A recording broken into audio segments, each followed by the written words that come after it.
Before we begin, a quick heads up. This episode may contain some strong language, mature themes, and conversations about many difficult topics. We like to keep it real around here, so listener discretion is advised. But thank you for listening. Now, on to our show.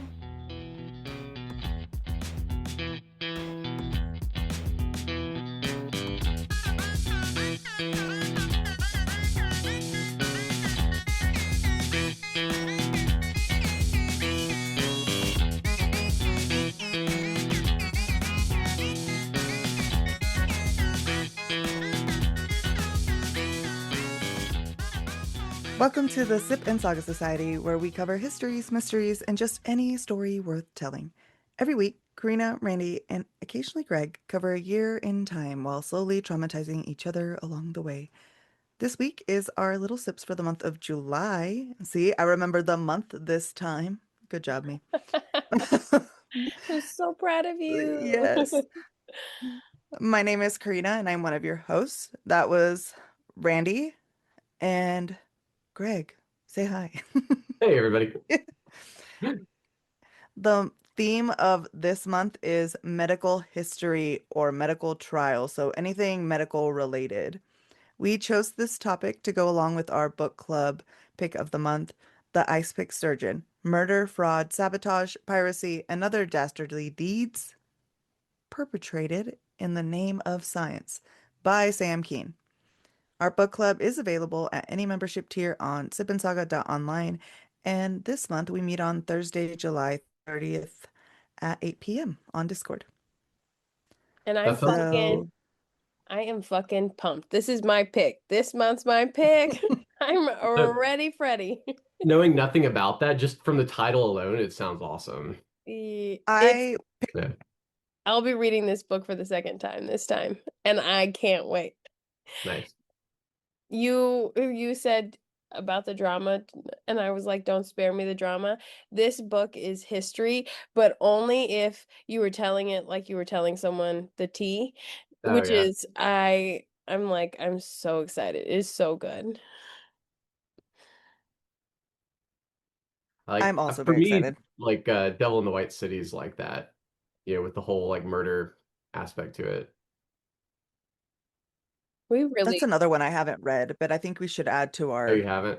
I've book taught it. I club read I list. read it for like history competition in high school the first time, and I've read it probably like 8 times since then, I would guess, either in a class or like teaching it myself. I was gonna say we should add it for next year. It's a good one, Both of, honestly, for like Hmm fun history. hmm both of those books I have picked up and was like, I'm gonna read this, and then never read them. And that was it. So I'm excited to Yeah. read this one finally. It looks cool. The cover looks cool. Here's the cover. The Icepick Surgeon. I like it. The cover's right here. It's gonna pop up. It will. It will whenever I finally edit this. I honestly, this last little sips, the music history really was one of my favorite ones to edit. I do remember texting. Okay, so my computer died, and that's why Little Sips was late last week. But I texted Randi, and I was like, no one's gonna be able to see my masterpiece. That is my Little Sips edited Oh yeah, episode on YouTube. dang. It But it's it all really backed up in the cracks me cloud, up. right? Yeah, So no, it's uploaded yeah. now, so it's available on YouTube now, Greg, if you would like to watch little I sips might show it about to my sister music. as an example. You should, because I think it's Of what we do. hilarious. Like, it's literally just me traumatized about bugs for half the time, and I edited in so many bugs, so many bugs. But I did tell Randi, I was like, I think this is my masterpiece. Like, this is wow. I think I've peaked, you know? You know what's so Anywho. funny is I don't even think we talked about traumatizing bugs, but one of my, well, I don't know if you know this about me, Greg. I've told you Karina, but we don't talk about this often, but I try to be realistic about the fact that there are a lot of bugs in the world and a lot of different kinds of bugs in the world that I will encounter. And I try to keep a list of only 5 bugs at any given time that I am allowed to be utterly repulsed and walk away from, and the Okay. rest of them I have to deal with So in what are the some five? some way, shape, or form. There are the last 2 slots are rotating, but Sure. the very first slot is roaches. Okay. Will not fuck about with a roach. I do not care. I do Yeah. not care. I will walk away. The next one is flies. Really hate flies. Really, really hate flies. The third one is a spider cricket, which we didn't talk about, but I thought a lot about when you were doing the editing, Karina, because I was like, she better not fucking put a spider cricket up there in my section for these leg holes. If I see it, I'm really gonna be upset. I'm just One, saying. I don't know what a spider cricket is, but unfortunately for you, Randy, now you've brought it up. So now I have to put up a picture of a spider cricket in this episode, and that's unfortunate for both of us. I'm Yeah, I don't almost know what it 100% is sure. either, so it's Okay, like Yeah, almost guys, well, I'm we're gonna necessary at find this out next point, you know. episode. Unless you're gonna pull it up right now, no, Randy. Are I'm you gonna pulling it up traumatize us with right the fuck spider now. I'm cricket? pulling it up Great. right the fuck now. All This right, is we can but all experience spider cricket together. I'm A regular cricket, it's Randy? not a regular cricket. It's so oh god, guys, it's disgusting. And not only is Oh, it disgusting, is but it the camel cricket one they've got the or the same smallest thing? little bodies. They've got the smallest little bodies and these giant ass legs, and they can crawl on the ceilings and the walls. They're the worst. They're the worst. I can't actually look at this anymore. We're done. Okay. We're done. I'm like, Randy, I feed those to the spiders. Oh, You feed them to the spiders? Mm-hmm. And no, they're Yeah. huge. Spider crickets Okay. are the most disgusting thing. I love this podcast. Okay, Randy, spider crickets. And now, what's the next Number one? 4. Number 4. So these last 2 positions are my rotating positions, Oh, and they're really regional based. So when I'm up here in New York, I will not fuck about with a house centipede. Those things, ugh, they're just really quite disgusting. Not about a I house think I know what you're centipede. talking about. And like, I was, yeah, they're Yeah. yeah, I know weird what you're talking and about. they unsettle me. Hmm. And then also on Okay. that list, because of old New England buildings, are silverfish. I will literally burn a house down for silverfish. Now we're coming into a season where the silverfish are probably going to fall off, and I'll be really concerned about bed bugs and lice instead of house centipedes and silverfish. Like I'll do a swap out and I'll be like, okay, it's time to kill house centipedes and run away from anyone you think might have lice. Oh, Randy, lice. Another traumatic. What are you sipping, Randy? Now that you've given us more bugs. I have a fresh thing of water. I stopped and got some Chipotle for dinner, so I have a Mr. Pibb. And then this is not for the episode, it's specifically for the month, but I got some red, white, and berry Smirnoff Ice. Happy 4th, y'all. Nice. I don't think I've had a How cute, Smirnoff since Randy. like high school. I know every time someone watches me drink this, they're like, "You're sipping a Smirnoff Ice," because most people are like, "Just chug it when you get iced or whatever." And I Yeah. was like, "Yeah, no, they taste good. I'm just gonna sip it."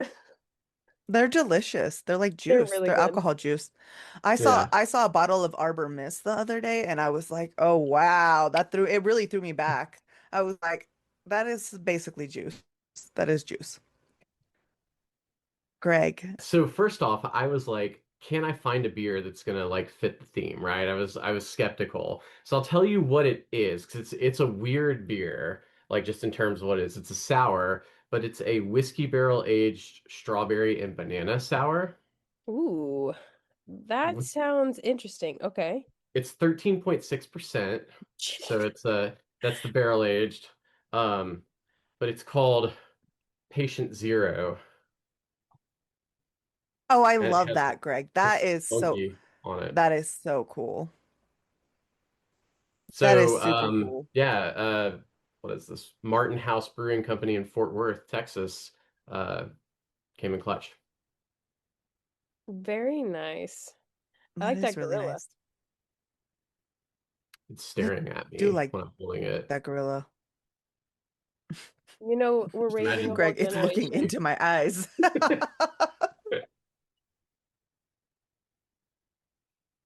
It made eye contact with me. Well, what are you Oh, sipping on?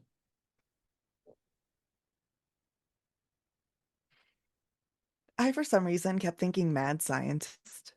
And like that was the vibe, right? So Yes. so I went to the store. I had to get a Four Loko. I got jungle juice because I thought that was classic. I like It just it. felt right because I feel when I think Loco, I think college.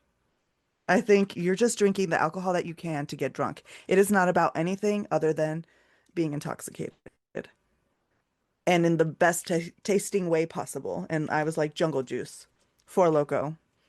That is the vibe. I I love really it. missed out Anywho, on that. I never did drink one of those. I never drank I, it, like especially oh, with I've the never had original one formula either. that like fucked people up. This Yeah, I've back never when, had any of no, them. Karina, back when it would Oh, like so you're kill like you, trying this for the first time. Yeah, I've never had a Four Loco. Oh, all right. but Yeah, this is but I news did to me never too. drank it when it was like potent, is what I'm No, saying. when it was like you're drinking a Four Loco, like No, like, yeah, you're concerning. gonna die. Your heart might explode. Before you buy this can, please sign this waiver. Oh, I didn't even think about who should go first. Okay, I think Randy should go last because Randy still hasn't told us what her topic is. So it's a surprise for all of us. And I think it should remain a surprise as long So as it's a possible. mystery. Okay. It's a mystery. Um, Yeah, me or you? I say, Greg, you go first okay, I'm since saying yes to that. But for Okay. my reason was that because people get smallpox and then they die, and I'm talking about medical cadavers. So I, Okay. So it kind of feeds into each other. oh, And that yeah, goes to wherever Randy's in my goes. messed up brain.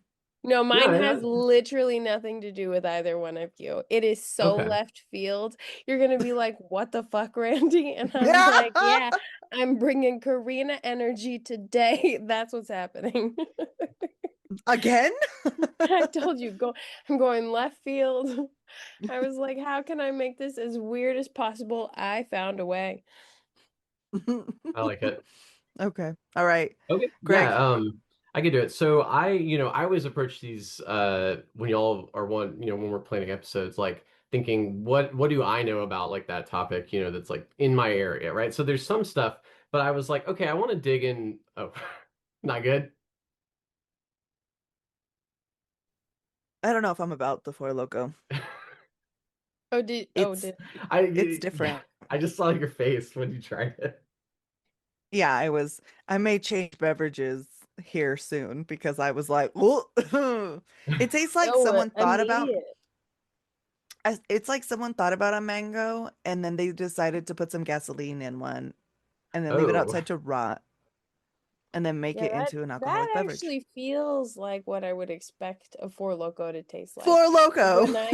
When I think about Four Loko, I think of like, drag racing and stuff. Like that feels really right. Sorry, Greg.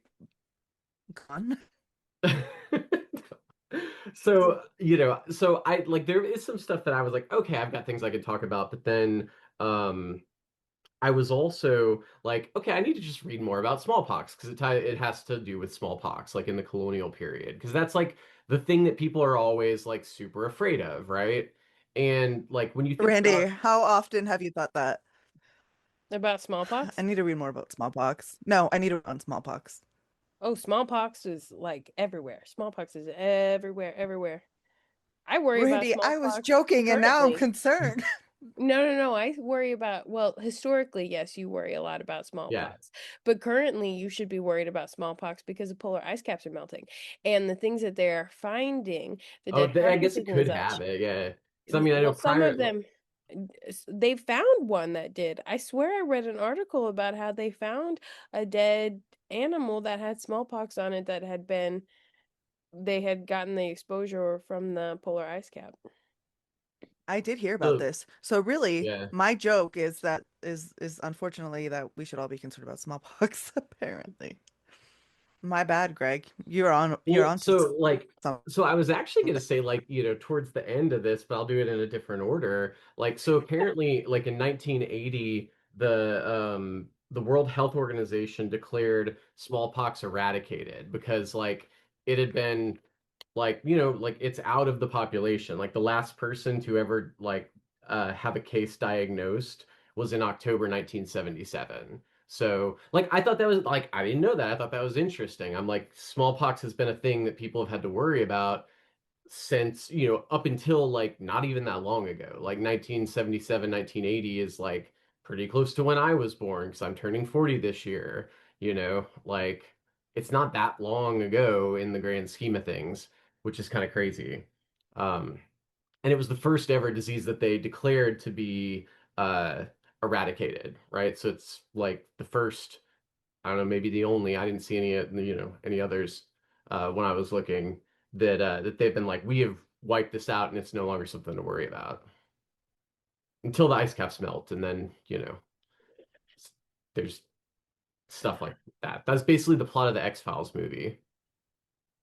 I've never seen that. It was about Aliens in the ice, like in the polar ice. oh, I well, attempted yeah. to watch X-Files and then I got really scared because I was by myself and it was dark outside and I was like, no, I'm not doing this. Yeah. But that it seems good. That's just like what I thought of whenever, you're talking about stuff in the ice caps and melting and then like smallpox being reintroduced. So, I actually was going to talk about, so what I want to do is talk about like the development of the vaccine, right? Because that I think is really interesting. And give a little bit of historical context to that too, right? So, the earliest evidence we actually have for smallpox dates back to ancient Egypt, like 1500 BCE, around there. We found mummies dated to like around that period that have like the signs of like the scarring from smallpox, which I thought was really interesting. Like that's about as far back as we can go in human history and find like proof that it affected people. So this has been like thousands of years. It is kind of weird because you don't ever think about how like old viruses are. Yeah, And I've never thought about um like a mummy at some point had a cold. yeah, Like that's wild. Like a person who was a See, mummy you or know is the a mummy part that now. really gets me about that kind of stuff, like viruses and like multicellular spreading bacteria, stuff like that. I really think at some point we're going to understand that they do have some cognitive functioning somehow, because I don't understand how they can adapt and have this biological imperative, but what's reading it if there's no brain? You know what I mean? Like I think people should be way more scared than they are of those things. yeah. Or it's like with mycelium and fungus, where it's like it's not a plant, it's not an animal. Like evolutionarily, it is its own thing, like it's its own category. And the way that it communicates like across the network of tissue and stuff is like kind of weird and something you should be kind of scared of. Yeah. I mean, The Last of Us was based on Yeah, true. yeah.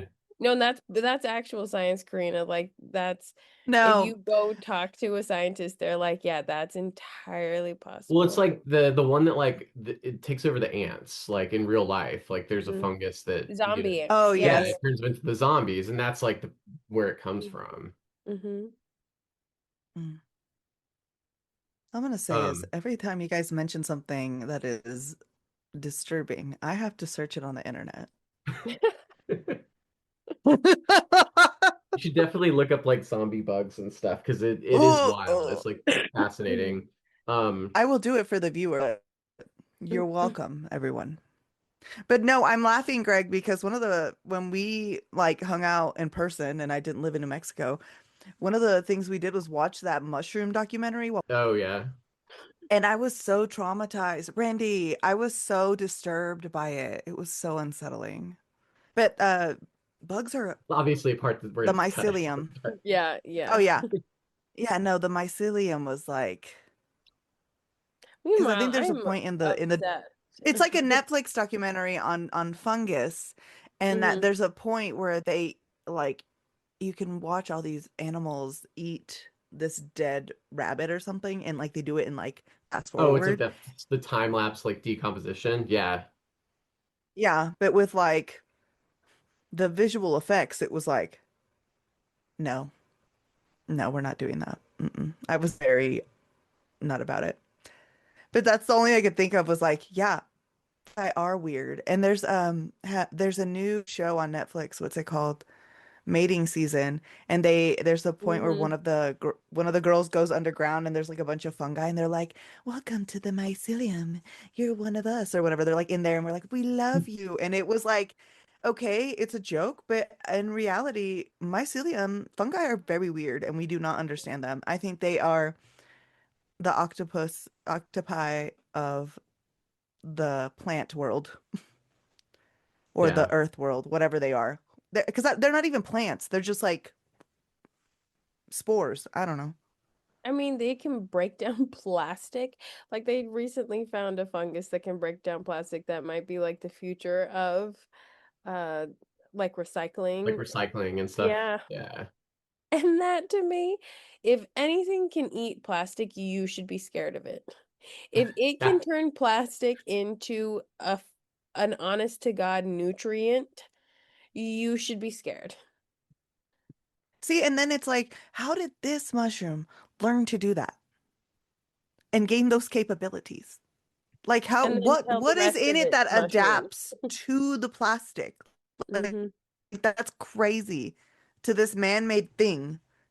Anyway, we are Yeah, Yeah. really sorry, off Greg. topic. We're So so sorry, off. Greg. We're so No, no, off. no, it's Please good. go You're back to Okay. trying to go to smallpox. inoculation. Yeah, That's okay. where we're Okay. going, right? So all Yes, right, so I'll just go to inoculation. So like our first evidence for like where this is developed comes from around the 1500s in China. And so then that was eventually adapted by Europeans and obviously became a big part of European medical history. Um, so the name inoculation comes from the Latin in, right, which is easy to understand, like in, and then oculus. It's like a combo of that. And oculus means eye. And so, like in this case, like in Latin, that's like a metaphorical for a bud. So it's like the idea from horticulture that you're grafting like one bud from a plant onto another plant. Like that's kind of like the Latin origin of the term, which I thought was really cool. I thought that was interesting, like where inoculation comes from. So, um, the idea behind it, is that they would, it's most severely transmitted like as an airborne infection. So, like you have to be close face to face with somebody for it to pass to you. That's like the worst way to get infected and the most common.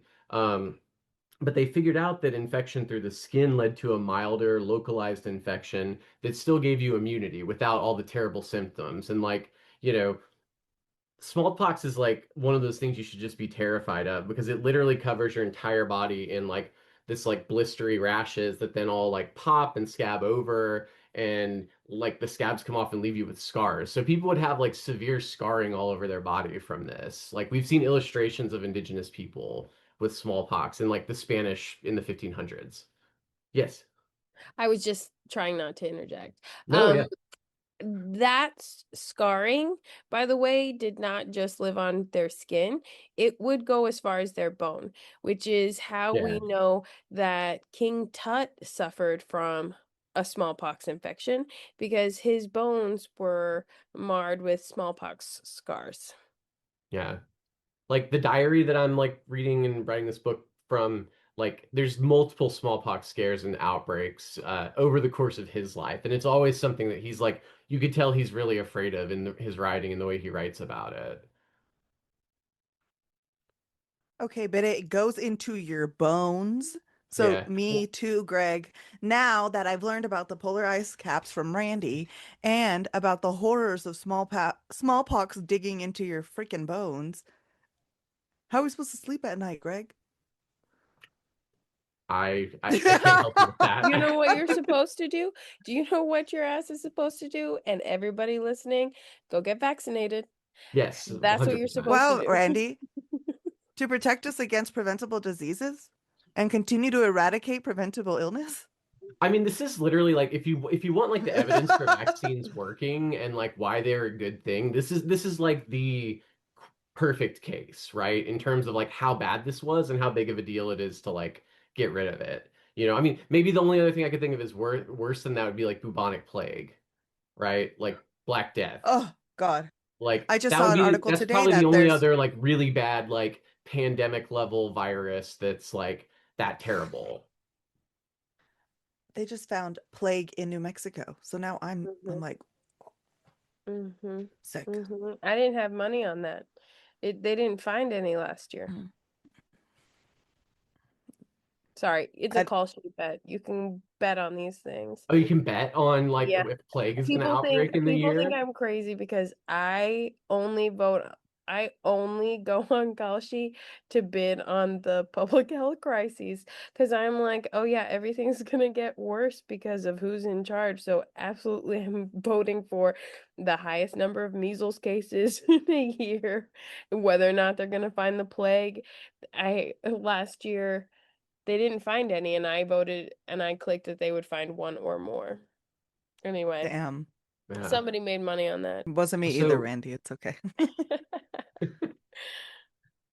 so yeah, go on. The first reference we have in China comes from a book, a writing, and I don't speak Chinese, so like my pronunciations could be way off. Like, I can give you my show note, like the rest of the notes, and like, you could actually write some of the words out. But the book's like the Daojin Zinfa by Wan Quan, and it mentions inoculating people, but it doesn't actually describe like how they're doing it. So like it talks about it and like its effect on people, but like it doesn't actually describe the process. Like I don't know if it's like trying to keep it secret or it just is just because they didn't think to write that down. But then the first time the process is ever described is in a later book, also in China, by Yu Cheng called The Zuyi Cow, which came out in 1643. So that's the first book that actually describes the process, which was essentially, well, there are a few different ways to do it. You could like sort of like blow it into like infect people through the nose, like specifically with like a particular type of pox. Or like the way that became more common was to make like a small incision in the arm and take like literally like a culture from the pustule of someone who had smallpox and or someone who had like like a milder case, like once they can start working with those people and put it in the skin, so you'll still get like this area that like rashes out and like gets a little bit of a breakout, but then and you're sick, you have like basically the flu for a while, like, but then you have the immunity, like you won't get it if the plague, like full on plague, breaks out in the community. So that was huge. The first person in England, or well, the first time that we see any writings about it in England were in reports to the Royal Society of London in 1700. So that's how it gets into the English speaking world, which is like what I'm more familiar with because that's what I research. Um, and so the first person to introduce the practice in England is a woman named Lady Mary Wortley Montagu, who her husband was the ambassador for Britain to the Ottoman Empire. So she is like an elite. Her husband is the diplomat to the Ottoman Empire from in 1716 to 1718. And so she learns about it there because it's traveled the Silk Road, from China to the Ottoman Empire by this point, and they're experimenting with inoculation. So it moves first from, the practice goes from China to the Ottoman Empire, it spreads to other parts of the world, and then finally to Europe. So Europe's kind of a late comer to learning about this. And she wants to try this, and she calls on her doctor, her physician, a guy named Charles Maitland, because she wants him to inoculate her daughter because they're afraid the plague's going to break out in 1721. And so he does this, and you know, it turns out that, you know, No, she does fine, and the plague does break out, and all the people that he has, like, I think 6 people die, and so like obviously with like data and stats, like 6 of the people he inoculated died, but other people didn't. And so they're like, okay, we want to experiment with this more. And so they let him test it on 6 convicted criminals in Newgate Prison who were like, they had the death sentence, they were going to be hanged. So they were basically like, we'll let you go free, you'll get off, you won't be dead, but you have to participate in this experiment and like let this guy try this thing on you. Um, Which, by the way, would not pass an IRB panel today. oh, no, no, no, absolutely That not. would never happen. Well, I'm not saying never, but should never happen. So by But that seven, by is the, similar. Oh, huh? sorry, Greg. But No, that no, is no. similar to what happened to Ida whenever she went to the asylum, though, for like her crime. She had to get vaccinated against her will, too.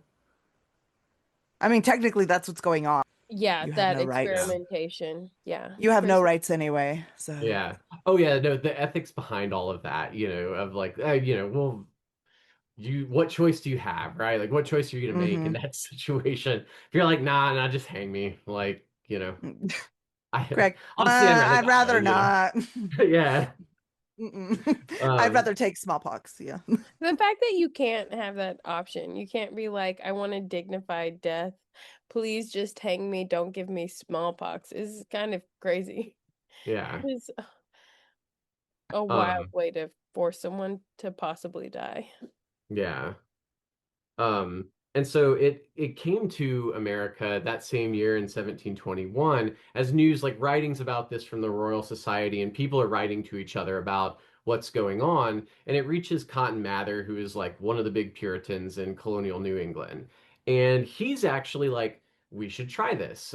He wants to get his son and 2 enslaved people in his household. Like he owns enslaved people, like enslaved Africans, and he's like, I want to get my son and these 2 people vaccinated and, see if it works. And so he gets a guy to do it.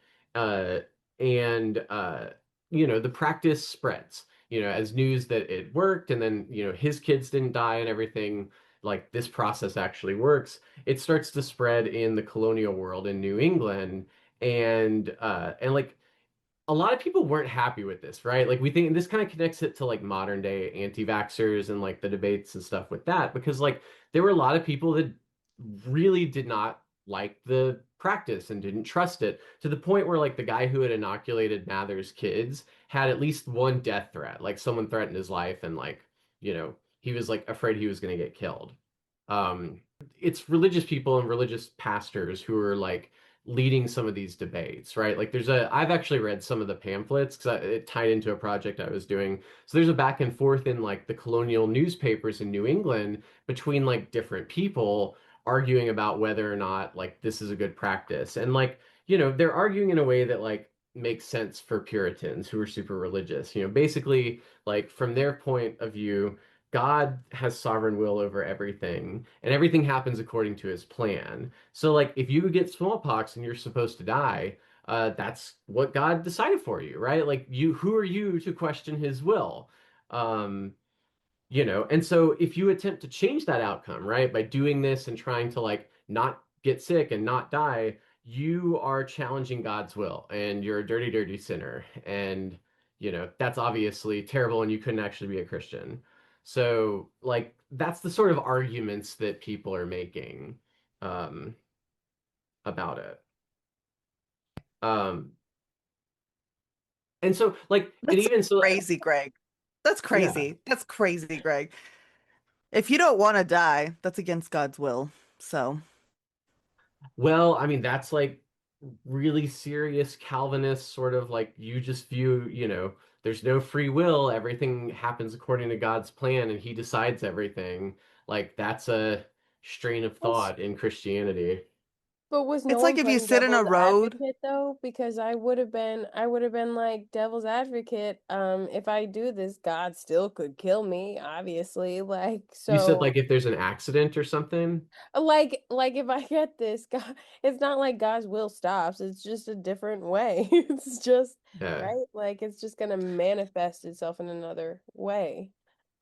All it Yeah. sounds like to me is like there's this guy who's just willing to stand in the middle of the road because he's gonna say if God doesn't want me to die from a car accident, he's gonna move me instead of moving himself out of the middle of the road. That's the vibe. And then Yeah. every he's gonna blame everyone but himself for getting hit by a car. He's gonna be like, well, that's what God wanted. You know what I mean? It's like, what are you doing? Anyway, that's unreasonable. But I'm still shook that this guy trusted vaccination enough to be like, put it in the children. But So, that's so actually, I trusting the know some of the science. backstory on that. Well, so Cotton Mather really wanted to be a fellow in the Royal Society. Like, he was writing to people in London who were part of this. Is like, I Hmm. went and did research at their archives because they were also supporting missionary work, and that's really interesting to me. Like, that tied into stuff I did for my PhD. But like, they're trying to promote science, like the new, like an empirical scientific method and stuff. And like, obviously, it's like they also are into like weird occult shit and other all sorts of other stuff because that's all kind of a free for all at that time. But like, they're kind of the leading like intellectual body in England, right? That's the idea of like what this group's founded to be. And like they had fellows who like people who are like a member of it is like you're invited into the Royal Society and that's like a high honor. Like you're really smart, you're doing really good science, like you're a man of intelligence, right?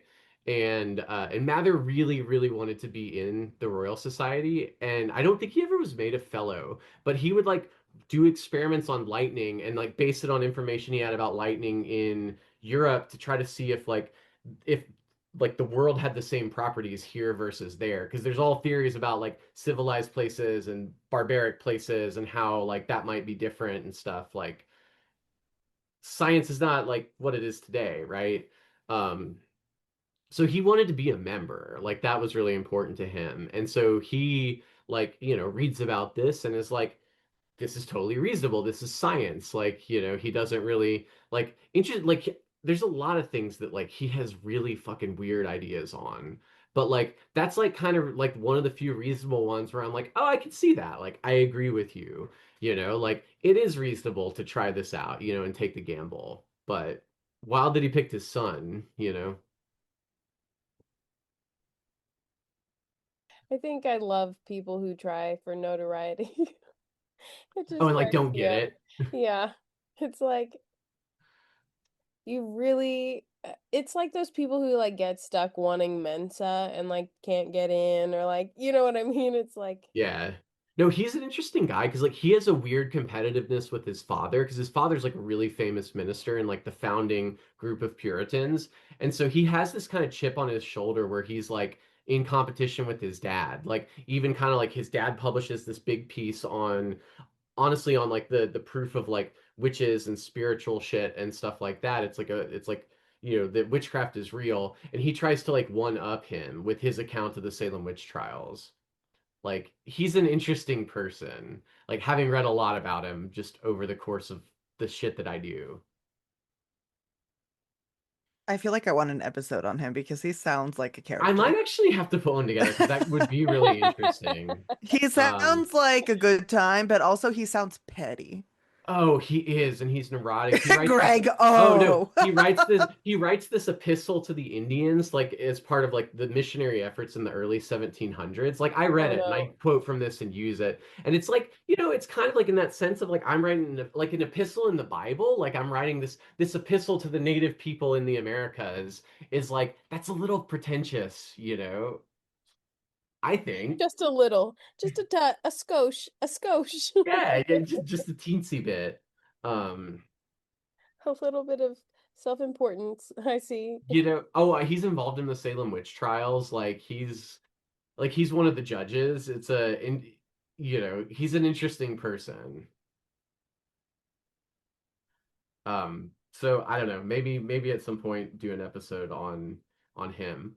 But like another thing though to tie it into the American Revolution and like sort of finish the last bit that I was going to share with y'all. Um, in 1776, the Continental Congress actually issued a proclamation banning inoculation in the army. They were like, fuck no, we're not doing this. Like, we don't trust it. Like, to the point where the Continental Congress is has to make a proclamation, and they're like, we are not going to do this. I guess because people are worried. I don't really know the backstory behind that. Um, We are I'm not not going to do this. surprised. Like, we're not going to get vaccinated. yeah, Yeah, I'm and not like surprised. specifically, they're like they That wanted to is issue an order just specifically to be like, just to be We're clear, not you're not getting gonna do vaccinated. this. I'm not gonna Um, lie, that for me reeks of when all of the when healthcare workers started leaving because vaccination for COVID was required to work with yeah. COVID patients. I was literally like, I know that this is my probably very unpopular opinion, but I was like, I know that this is a really bad time for healthcare, but like maybe those people shouldn't be working in healthcare if that's how they feel about being Yeah, if you're not vaccinated. willing to like take those precautions. You're And not you willing to clearly do things to protect the don't people you're supposed to care for? but Yeah. also you clearly don't understand the science. So if And you're you not should in your understanding job the line of work science, too, you I know. yeah, I was like, those are the people who probably aren't washing their hands, don't have good hand hygiene. They're the ones who are giving, transferring hospital acquired infections. There's the ones who are I knew a lot of Christian anti-vaxxers from my time stuck in Christianity, like when I was in college and beyond. Like people who were fully on the vaccines cause autism train and stuff like that. I feel like I the people don't that are not willing to get the COVID vaccine are not willing to get flu vaccinations either. And that means to me that you're not willing to do what it takes to protect the people that are in your care. Yeah. And Well, once again, you obviously don't understand what you're doing here and how um, your role comes into play to protect the people you're caring for.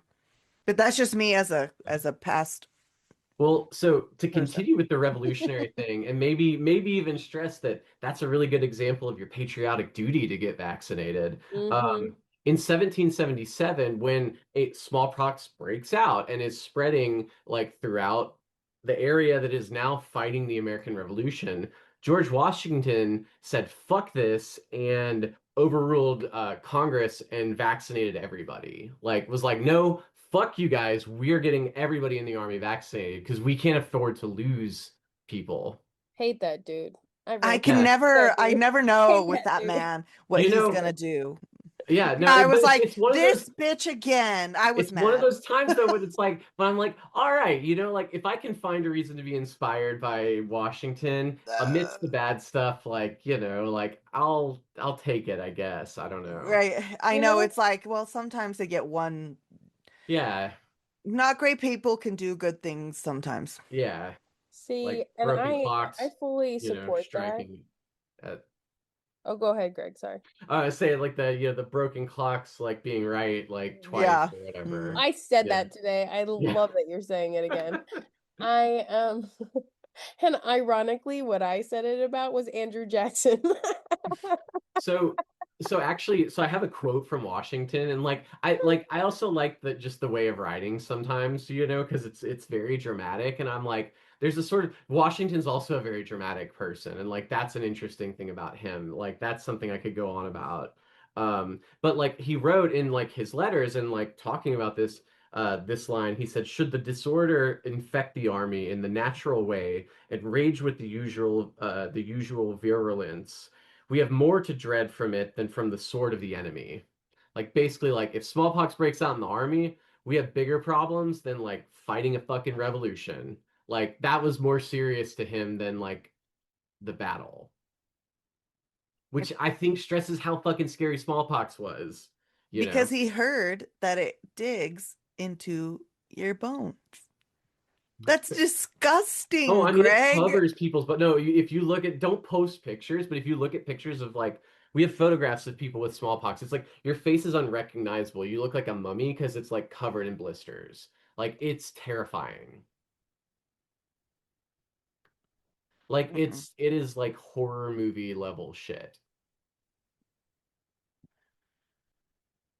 So decide if you want to put a picture of that in your I know. I was you laughing know, because like just like Greg I'm gonna saying, leave that don't ball in post your court. pictures. Don't post pictures. Um, a few decades later, by 1798, a physician named Edward Jenner published results of using cowpox instead of smallpox, Mhm. finding like that actually gave it like an even milder reaction than the variolation. Like instead of having this big scar on your arm, you would have just like one little thing, kind of like when people got vaccinated for polio and they would have like the polio scar, you know? Hmm. It was like they'd have one little spot for like where they got the smallpox vaccination. Like they're gonna have a scar, but it's gonna be like that big maybe, right? It's gonna be in one little spot. Um, And in the public health sector, he's the rock star. oh, He's is the he? one, yeah, I don't know he's the anything one about that this guy. yeah, he's the one that people talk about. He's the one he like when it's like this specific strain of smallpox that's like the weaker version that you're talking about, the cowpox. Yeah. And he noticed that two like farm girls went and had and like went through it. So he reading about the inoculation, he is like, okay, I'm gonna try it, but with this one because when the smallpox broke out, the like milkmaids didn't have any They were illness. always fine. Yeah, they were always fine. Oh, that's So so interesting. so that's why he was like, okay, let's do this. So, but because of that, because he like found the shorter one, he did a much tighter inoculation process. It was like he's the one that, at least in learning about it for me, all of my public health classes, he's the one that they zero in on as like really, really getting that smallpox vaccine a chance because it didn't kill nearly as many people as the very first live vaccine. Yeah. Yeah, it's like you sometimes people still died. Like I guess there's a lot of factors, but that's really But cool. Like less people died. less people died. And we want even less people to die, beyond that. Probably the Um, least amount of people possible today. yeah. And then, they evolve into the modern thing and like, it is in theory until the ice caps melt, eradicated, officially in 1980. So, you know, that's that's where we are. But That's that's like a little smallpox. historical journey through the evolution of the smallpox vaccination. That's wild, Greg. It's a lot of cows in that. My turn now, guys. Yay. Randy, what are you snacking on? I want to know. Mm, it's my Chipotle bowl. Everyone's always Yeah. at Chipotle. I do like the Chipotle bowl though. Like that's the go-to Mm-hmm. item. I, Like I don't do a burrito anymore. It's like as much shit as you mm-hmm. can put in the bowl. And they Yeah, do. exactly. You Yeah. g- and I order it of like such a specific way. Did y'all So see all my that bowls. bullshit about the CEO? Like that was all, like about the asking for extra like things because people were upset about them skimping or something. Oh, what did he say? Did you see? Oh, it was just like the CEO was just like this weird dude, like a newish CEO to Chipotle, and he was like, "Oh, like, if you, you're entitled to as much as you want. Like if you see that they put like meat and you don't think it's enough, you just give them a little like and does this weird fucking gesture, and it's like you just like you're kind of gesturing like a I little love how more, you like that's also what's you implied, are but it was so so stiff. fucking awkward and weird. I do. Everyone was making fun of him on the internet for it. I go to This is a Chipotle. man who's never Oh, gone to Chipotle. yeah. Oh yeah, yeah, He's a clearly. man that's like, But what would someone do in that situation? Mhm. he was like, "Come on, buddy, just a little more." Like, Mhm. yeah, you should look up that guy if you haven't seen him because like you will find the clip. It's like easy to, it's all over the internet. It's giving billionaires are people too. I don't know. I don't have any qualms. I don't have any issues about being like, no. I'm sorry. I will literally go, I'm sorry. That was not the full scoop. Will you finish putting the rest of that spoon on my bowl, please? And I'll The stand there. spoon is still full. I can see it from Yeah. here. Yeah. I feel like And I usually have to sometimes, ask for light rice because if you don't do that, they're gonna just like they throw a decent amount of rice in there. It's like boom, like just a bunch. So I always have to be It's like like light shaking the rice. building you know what is so more. funny? I get the opposite. I'm the Oh, extra rice. I well, I go in want and more of I'm the like, other shit in it, so I'm like, like light rice. oh no. I'm telling you, I want the rice to be 3/4 of the way, and then I want you to pile. I don't Oh, so want, like barely fit the top on, kind yes. of. Oh, And I swear to God, that is how I leave, Greg. dude, I'm when I like, worked, you know what? When I worked at Subway in high school, I had this buddy who was like a bodybuilder, weightlifter dude named Jose, who would like come in every time, like it was after his workout, he would get 2 foot-long veggie subs on wheat, and it was like just grab 2 giant handfuls of each vegetable and just put them on there, right? For each one. Like I had to like triple wrap each sandwich to close it because it was basically just like a whole salad inside the bun and on top of it. yeah, that's my kind of fucking order. I love that. That was Jose's his regular order at Subway. I've never tried to do an eating competition, but I feel like there's a couple things that I'm like, I could probably give that a shot. I I have think that's what never, I have never looked at an eating competition and been like, Dude, yeah, so I there's think I could actually a do guy this. in my department who's like an early modern, like he does Renaissance and Reformation Germany. Like that's his specialty. And he's won like 3 hot dog eating contests. Like his record is like 24 in like the period of time or something. That's legitimately, I am impressed That's by which people. is I wild because like am, you wouldn't expect it yeah. of him, but he's like the kids apparently like I think it was this last year like brought a bunch like they brought him like five to see like just to time how quickly he could eat them, and he was like it was like 20 seconds like because he just went for it and like killed 5 hot dogs. 20 seconds, Greg. Yeah, All right, so I am going to talk about medical cadavers. Mostly because I read this book. I told this to Randy an hour ago.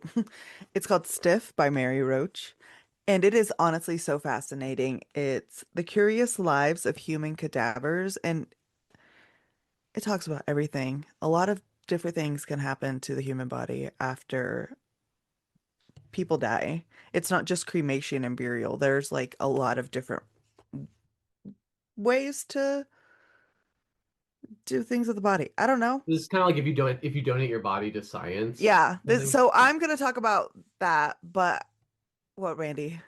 I was just gonna say, that is what I'm doing. I would specifically want to go to the murder farm in like Oh, Virginia that or would be something. so cool. It's You know crazy. which one I'm talking about, Yeah. Karina? Where they just I Yeah. like don't know leave what you're bodies in talking different about. Yes. conditions. Yes. So what they do basically, Greg, is So this all is for a real place yeah, like it's all for okay. forensic scientists, and they put bodies in different conditions, like they put them in water or exposed or under brush, or they freeze them first and then let them out. But they do all of this so that they can use what happens to those bodies to help them identify um different ways of disposal for murders, and it's actually helped them solve murders because they're able to like better estimate a time of death because of it. Anyway, I just really would love knowing that my body helped solve someone's murder after I'm gone. That one just really gets me. Well, so like I've seen that meme going around where it's like, someone finds out that like his parent, like mother who died, like donated the body to science, like that it had been like just blown up as part of a test program or something. Like have you seen that meme? No. I mean, I've but But that I is don't that care. is I'm a fine with it. use. Whatever you need to Yeah, do. but like, in that case, like I kind of understand it if like, if it was for a place like this where they're like, we need to see what happens when if like someone explodes, to test Hmm. that and see like all that shit. Well, what would you rather be tested on? You alive or like someone who has passed away who gives permission I feel like to that's a fair use your use of the body? Like bodies. I Hmm. think it Like, is because I I would feel like rather that's you that know supports a what good it does to cause. me. Yeah. I'm not Yeah. in here. You can do what you want to this. Hmm. Hmm. Also organ donor. So it's Mhm. all documented, Same. guys. If anything It's in happens to writing. me, this is my this is my will. Anywho, I'm gonna get started because I have a lot of notes. Okay. So, when I was in high school, we went to a local university that allowed us to view human cadavers that were used for their local medical program.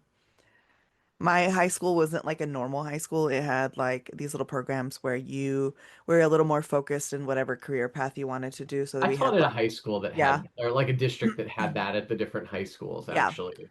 So, because they had multiple high schools. So you right. could pick like the high school based on the program you wanted to do. So I was in the medical academy, so we went to like the local university that had this program, right? I feel like it really prepared me, honestly, for my future endeavors. Like it really did prepare me for college.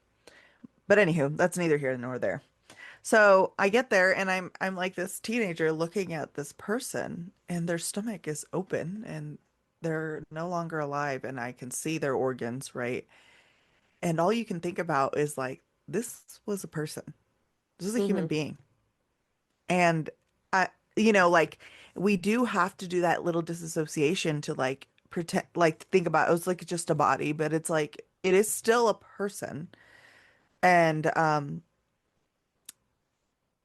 it is like a hard thing to kind of process when you're actually looking at it. I think talking about it is different than when you're looking at it. But anywho. So it is part of modern day medical education to use human cadavers as educational tools to understand and visualize the construction of the body. And that just makes sense. If people can volunteer to give their bodies to science, and this is a use for that, for like that gift.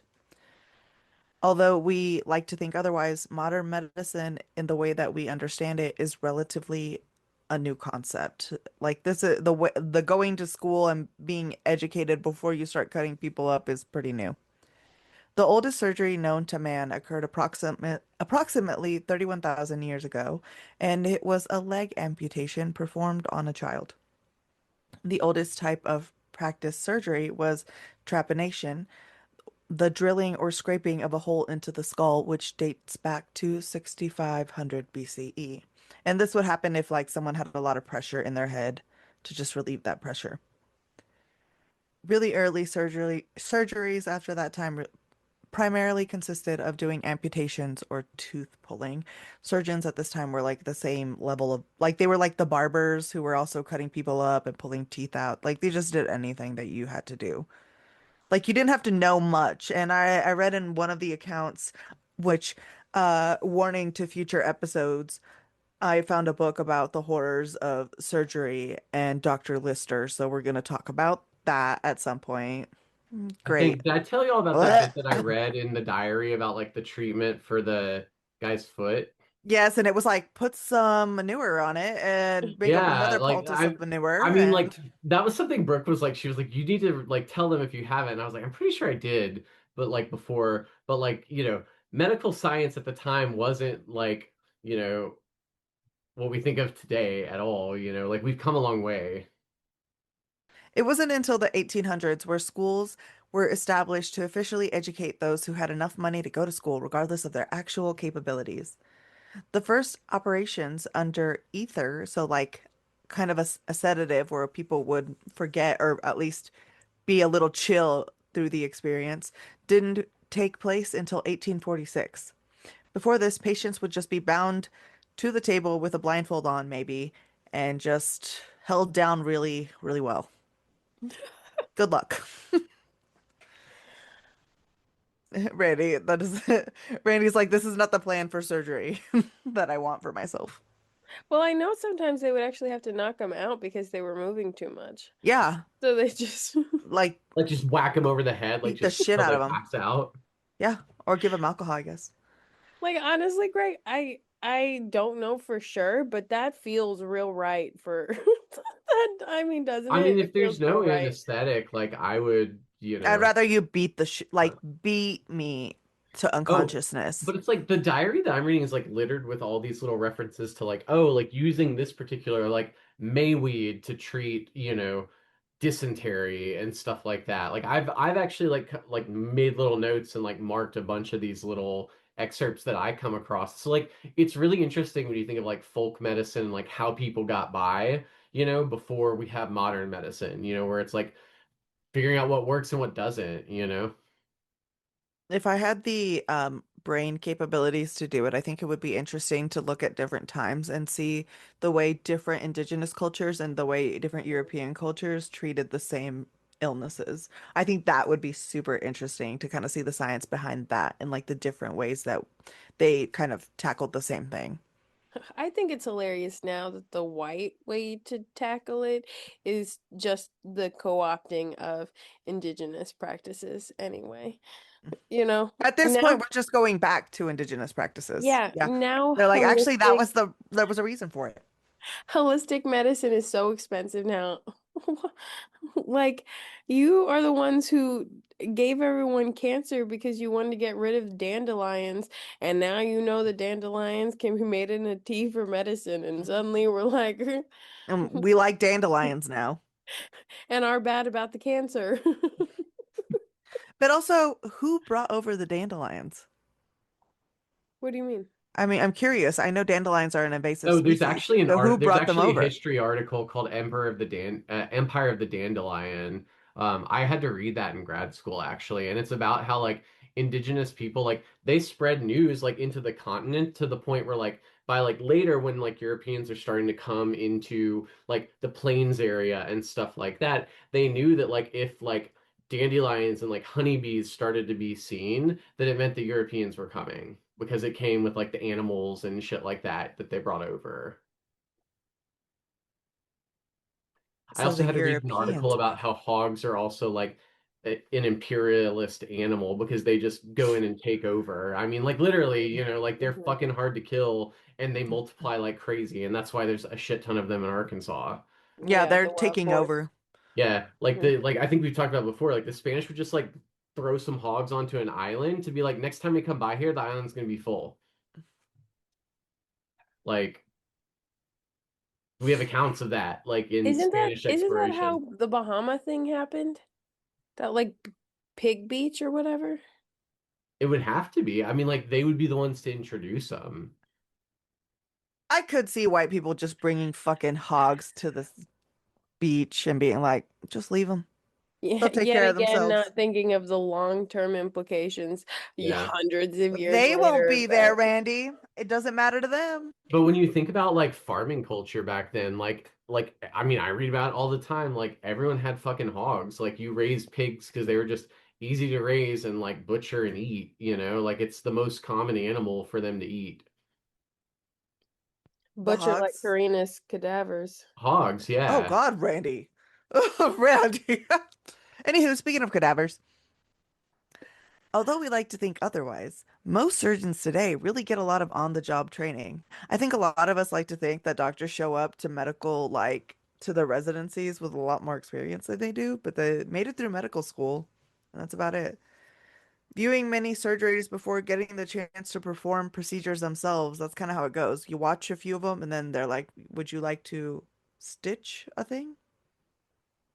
And then they do a little more, and they're like, "Would you like to stitch more things and cut some of them?" Anyway, so you learn on the job. So that is one of the gifts of medical donation is that you can practice on the act like an actual human body and kind of see how it really is the layout looks. And also, another reason to use uh dead people, according to Book Stiff, is that cadavers are able to do what human bodies cannot while going through superhero levels of trauma. You can shoot them, run them over, cut their heads off without the threat of hurting them.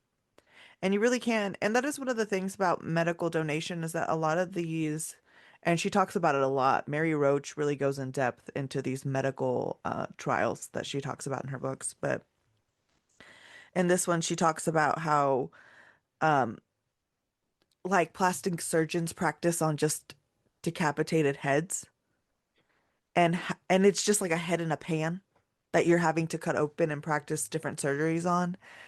And one of the people that was interviewed about this said that one of the worst things to work on was hands because you're just kind of holding Ugh, a decapitated hand. ugh. You know what I I see mean? y'all both had to have dissected things, like getting Yeah, degrees and stuff, right? I I've never don't have dissected any. something. We didn't do it when I was in high school because I had terrible science teachers. Oh, because I had terrible No, science except for teacher. one. No, I will say that. Like, if I'm putting it out there in the world, Miss Kemp, my biology teacher, was great, but the other ones were not good. we dissected a pregnant pig and many parts of a lamb. Like we would dissect specific, like the lamb's eyeball. Like everyone in class would get a lamb eyeball, or In we would college or do. in high school?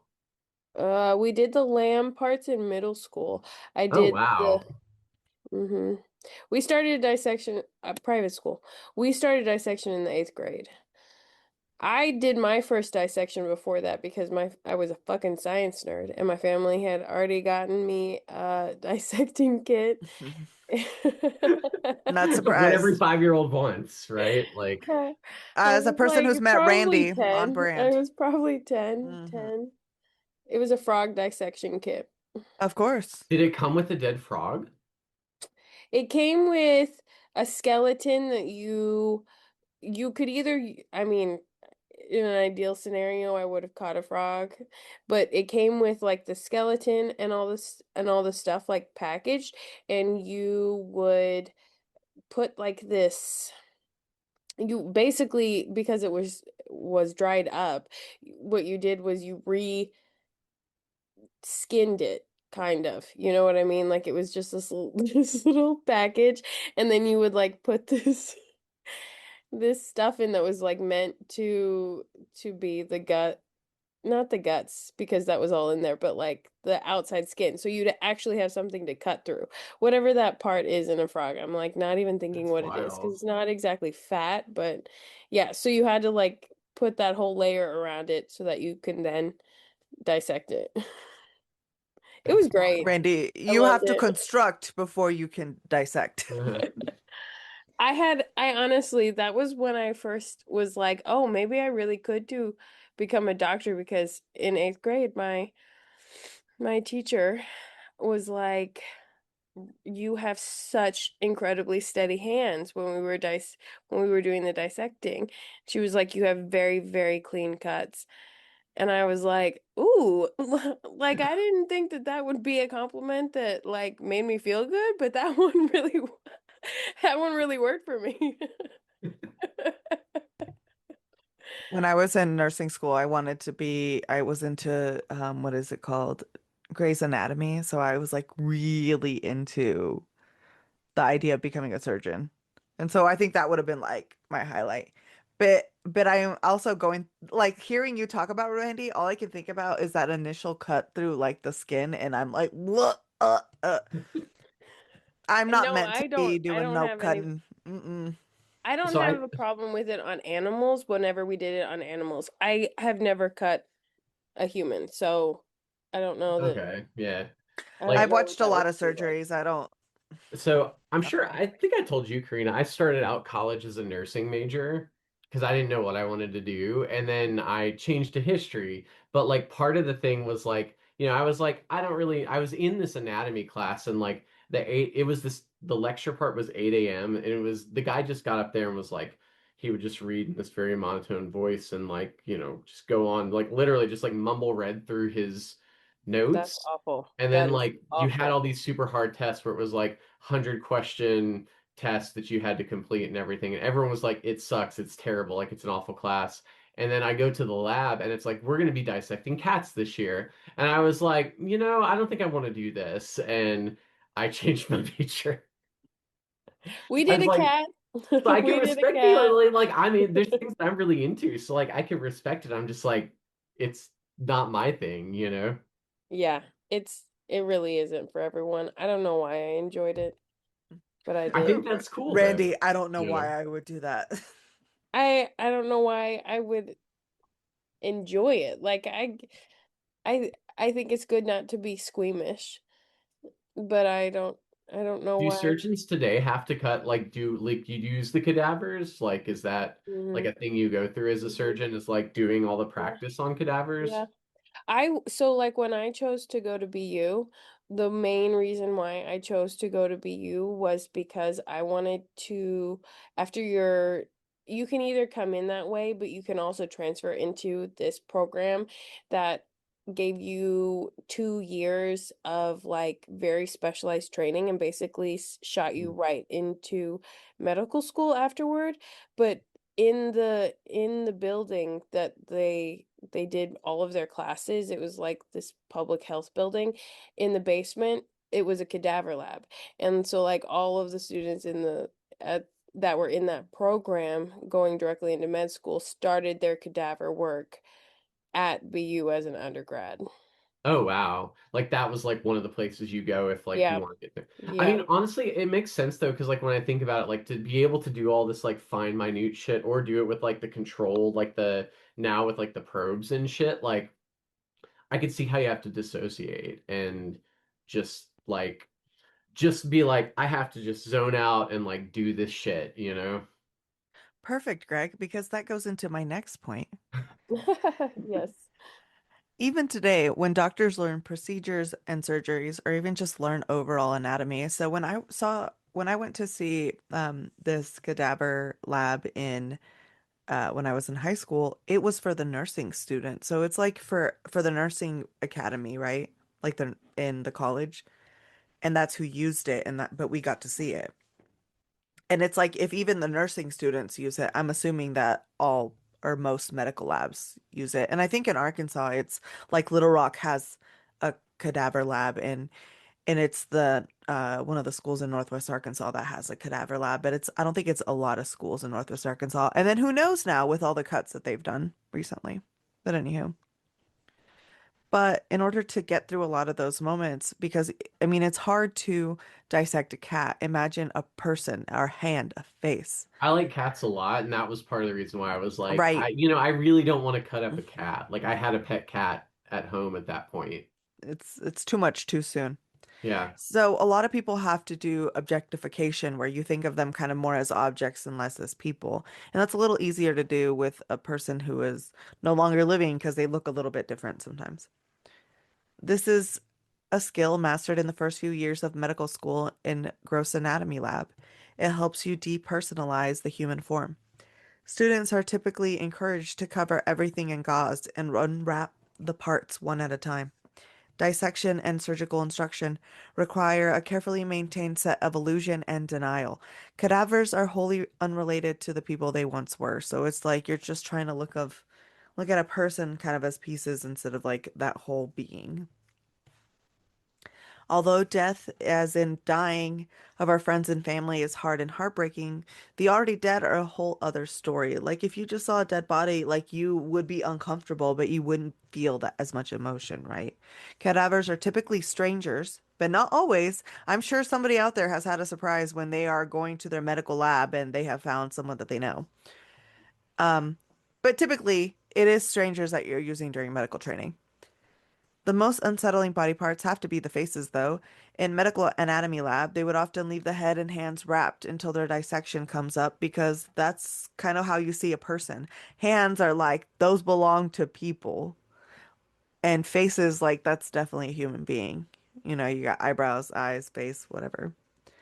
But what is the history of people using dead bodies for education? In 300 BCE, King Ptolemy I, a king of Alexandrian Egypt, was the first leader to make it legal to use dead bodies for figuring out how the body works. During this time, Egypt was mummifying their dead, so bodies were cut up and cut open, organs removed during the mummification process. So it was something that the population was already comfortable with, like this manipulation of a dead person. The king decreed that physicians were encouraged to dissect executed criminals, but King Ptolemy himself was fascinated with dissection, so he also joined in, along with the physicians. I kind of feel like King Ptolemy himself was like, I too would like to cut into people, so I'm gonna make it legal so it's nobody thinks it's weird. You know, he's like, if I announce that it's cool, no one will think anything creepy about it. The first physician to dissect human bodies that we know of is Herophilus, the father of anatomy. But he got too excited and began dissecting live criminals. Randy. Literally too excited. He got too It excited. was I'm too like, much. boy, Too calm much. down. Calm down. I one of his like Relax. one of his people that doesn't like him was like he dissected like 600 people alive. That's a Like lot of people. yeah, like Like when you think about he it. yeah, but the book is like I don't know, I'm taking it with a grain of salt because that guy really hated him. So it really isn't until the 18th and 19th century when we start these schools and the schools start to get full and people are like, we're going to college now. This is what we do. And with the increase of schools, it's the increase of we need bodies to dissect. So it starts to strain the limited supply of executed criminals. So at this point, you're just using dead people that are criminals anyway, so they have no rights. So there's more schools, there's not enough cadavers. What do you do? What do we do, guys? Because nobody donates their bodies to science. And also, people had the religious belief that if their dead body was not intact, they would not be able to resurrect in heaven. I guess you take the criminals because you're like, fuck them, you Yeah, know? fuck them criminals. Or, oh, until the Anatomy Act in 1860. Sorry, these notes are from a long time ago. So past Karina did me a solid and did all my notes for today's episode. So she just wrote 186. But anywho, the Anatomy Act of 1806. I guess I could Google this. Where's the internet? Hold on, guys. Yeah, it You need like the elevator hold, or like the telephone like hold music while you're looking it up. Jeopardy? Yeah. Because really, you're on a timer, girl. the Anatomy Act of 1832 was an act of the UK Parliament that granted licensed physicians, teachers, and medical students legal access to dissect human bodies. Yeah, It's there's no six. So that was what, I 18, wrote that was, did you say 1836? it's 1832. 1832. Well, okay, let's see if that proves my point. Like 1830 is when Britain was like, we're going to like end slavery in the empire, like in like the Caribbean and stuff, like in the empire. That was only 2 years later that they were like, all right, let's do this. To I put guess that we in could just start perspective, cutting people open. like we freed the like now that we freed enslaved people, we can start cutting dead bodies up. The the live bodies of the formerly enslaved people, though, were probably the ones that were being used for that Right, but Oh, I not in bet there's Britain some $600. history because, to that but not too. technically in Britain because they weren't. Oh, and that actually plays into this whole British idea of like there's never been a slave on British soil because like they freed, the serfs and stuff like that. But it's like, totally cool out in other places. It's cool if it was just colonized land, I guess. Yeah, if it's those islands over there, that's fine, but not like at home in Britain. Yes. But the Anatomy Act of 1832 was passed, and only the cadavers of executed criminals were allowed to be used for dissection. And dissection was thought of as a punishment worse than death because, like we said earlier, if your body's not intact, you can't make it to heaven. So if you're like, not only are you not making it to heaven because you're like a criminal and you're dead, but like your body is separated. Dissection was mandated for all murderers post execution as an alter as oh my God, Karina, as an alternative to gibbeting.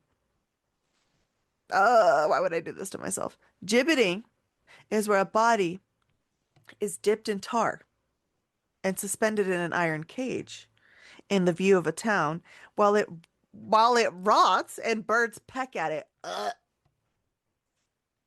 Anyway, so in the beginning, medical schools were the type of place where you could. I did this to myself. I didn't read through these messages. Where you could take your son's amputated legs and sell it for beer money. Your sons? Yeah, like like Hey, let's if your say son got his legs amputated, you could be like, you could well, sell it to the at least medical there's beer school, money. 37.50. It All I'm literally thinking is happened in Tiny Tim, 1831. right? This is like Tiny Tim Like era. if Tiny Tim had Tiny leg Tim had to is be the reason why they amputated. got a turkey that year. Yeah, he Tiny could he could have Tim. been like, well, it's turkey money.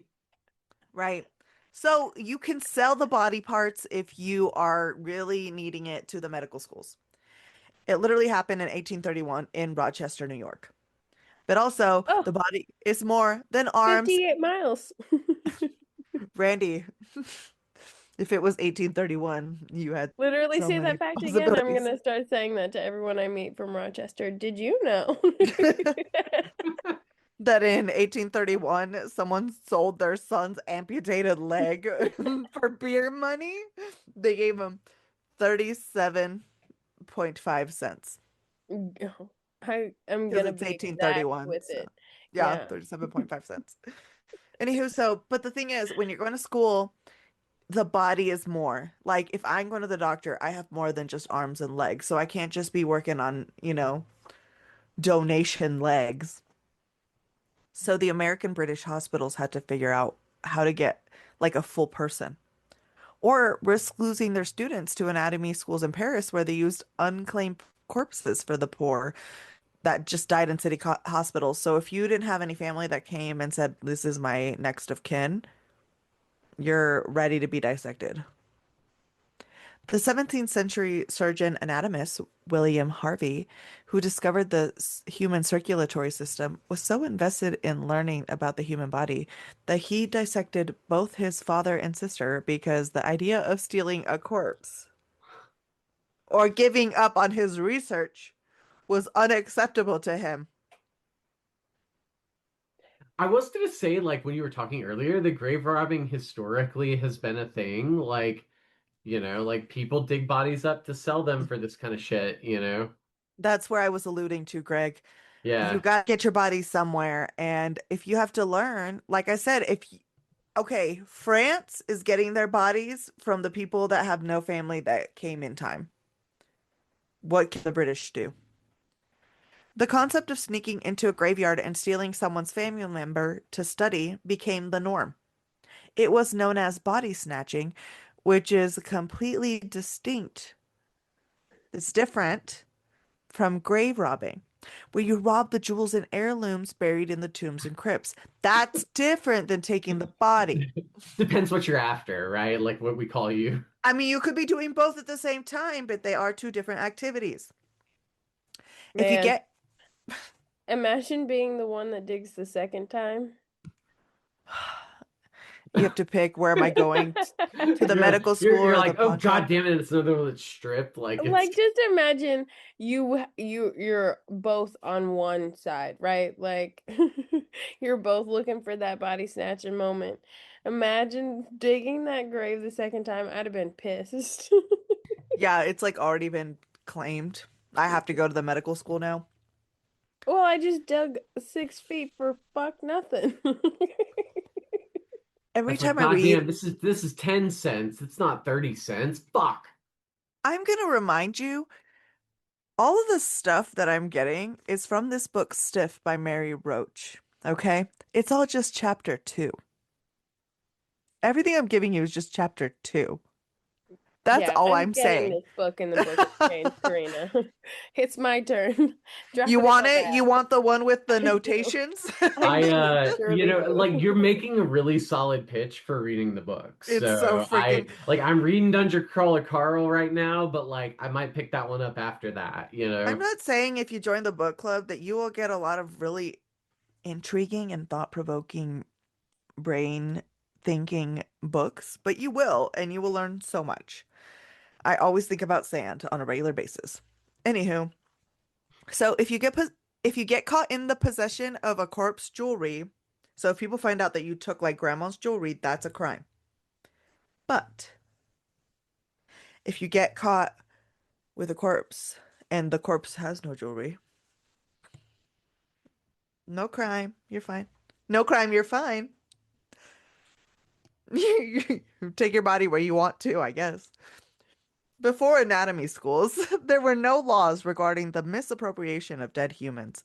Some anatomy instructors encouraged students to raid graveyards and provide bodies for the class. At certain Scottish schools in the 1700s, the arrangement was more formal because some of us have standards. Tuition could be paid in corpses rather than cash. Some anatomists would go dig up the bodies themselves, while others would pay someone to go digging for them. And thus the job of body snatcher was born. Randy. I'm just thinking of like if I were doing it, I'm a purist. I'm gonna get my own body. I was thinking about if I could bust out a convincing like Scottish accent to like do a Okay, bit Greg, there try. about no, I oh, no, no, no, hold on. I I don't need know if it's this. going to be worth making it into the Okay. podcast. It's So worth for me to watch I it. need it. if I need this. if I'm like It's already a if two-part it's not episode. I amazing, need don't this. put it in there. Like if I can put that caveat in there, Of course, you can like always ask, but I do want to watch it. so it's like I was thinking, I mean, literally, when you said you could pay your tuition in it, right? It's like, well, Sonny, Granny died, so we're sending you to school, something to that effect. I don't know if that was good or not, but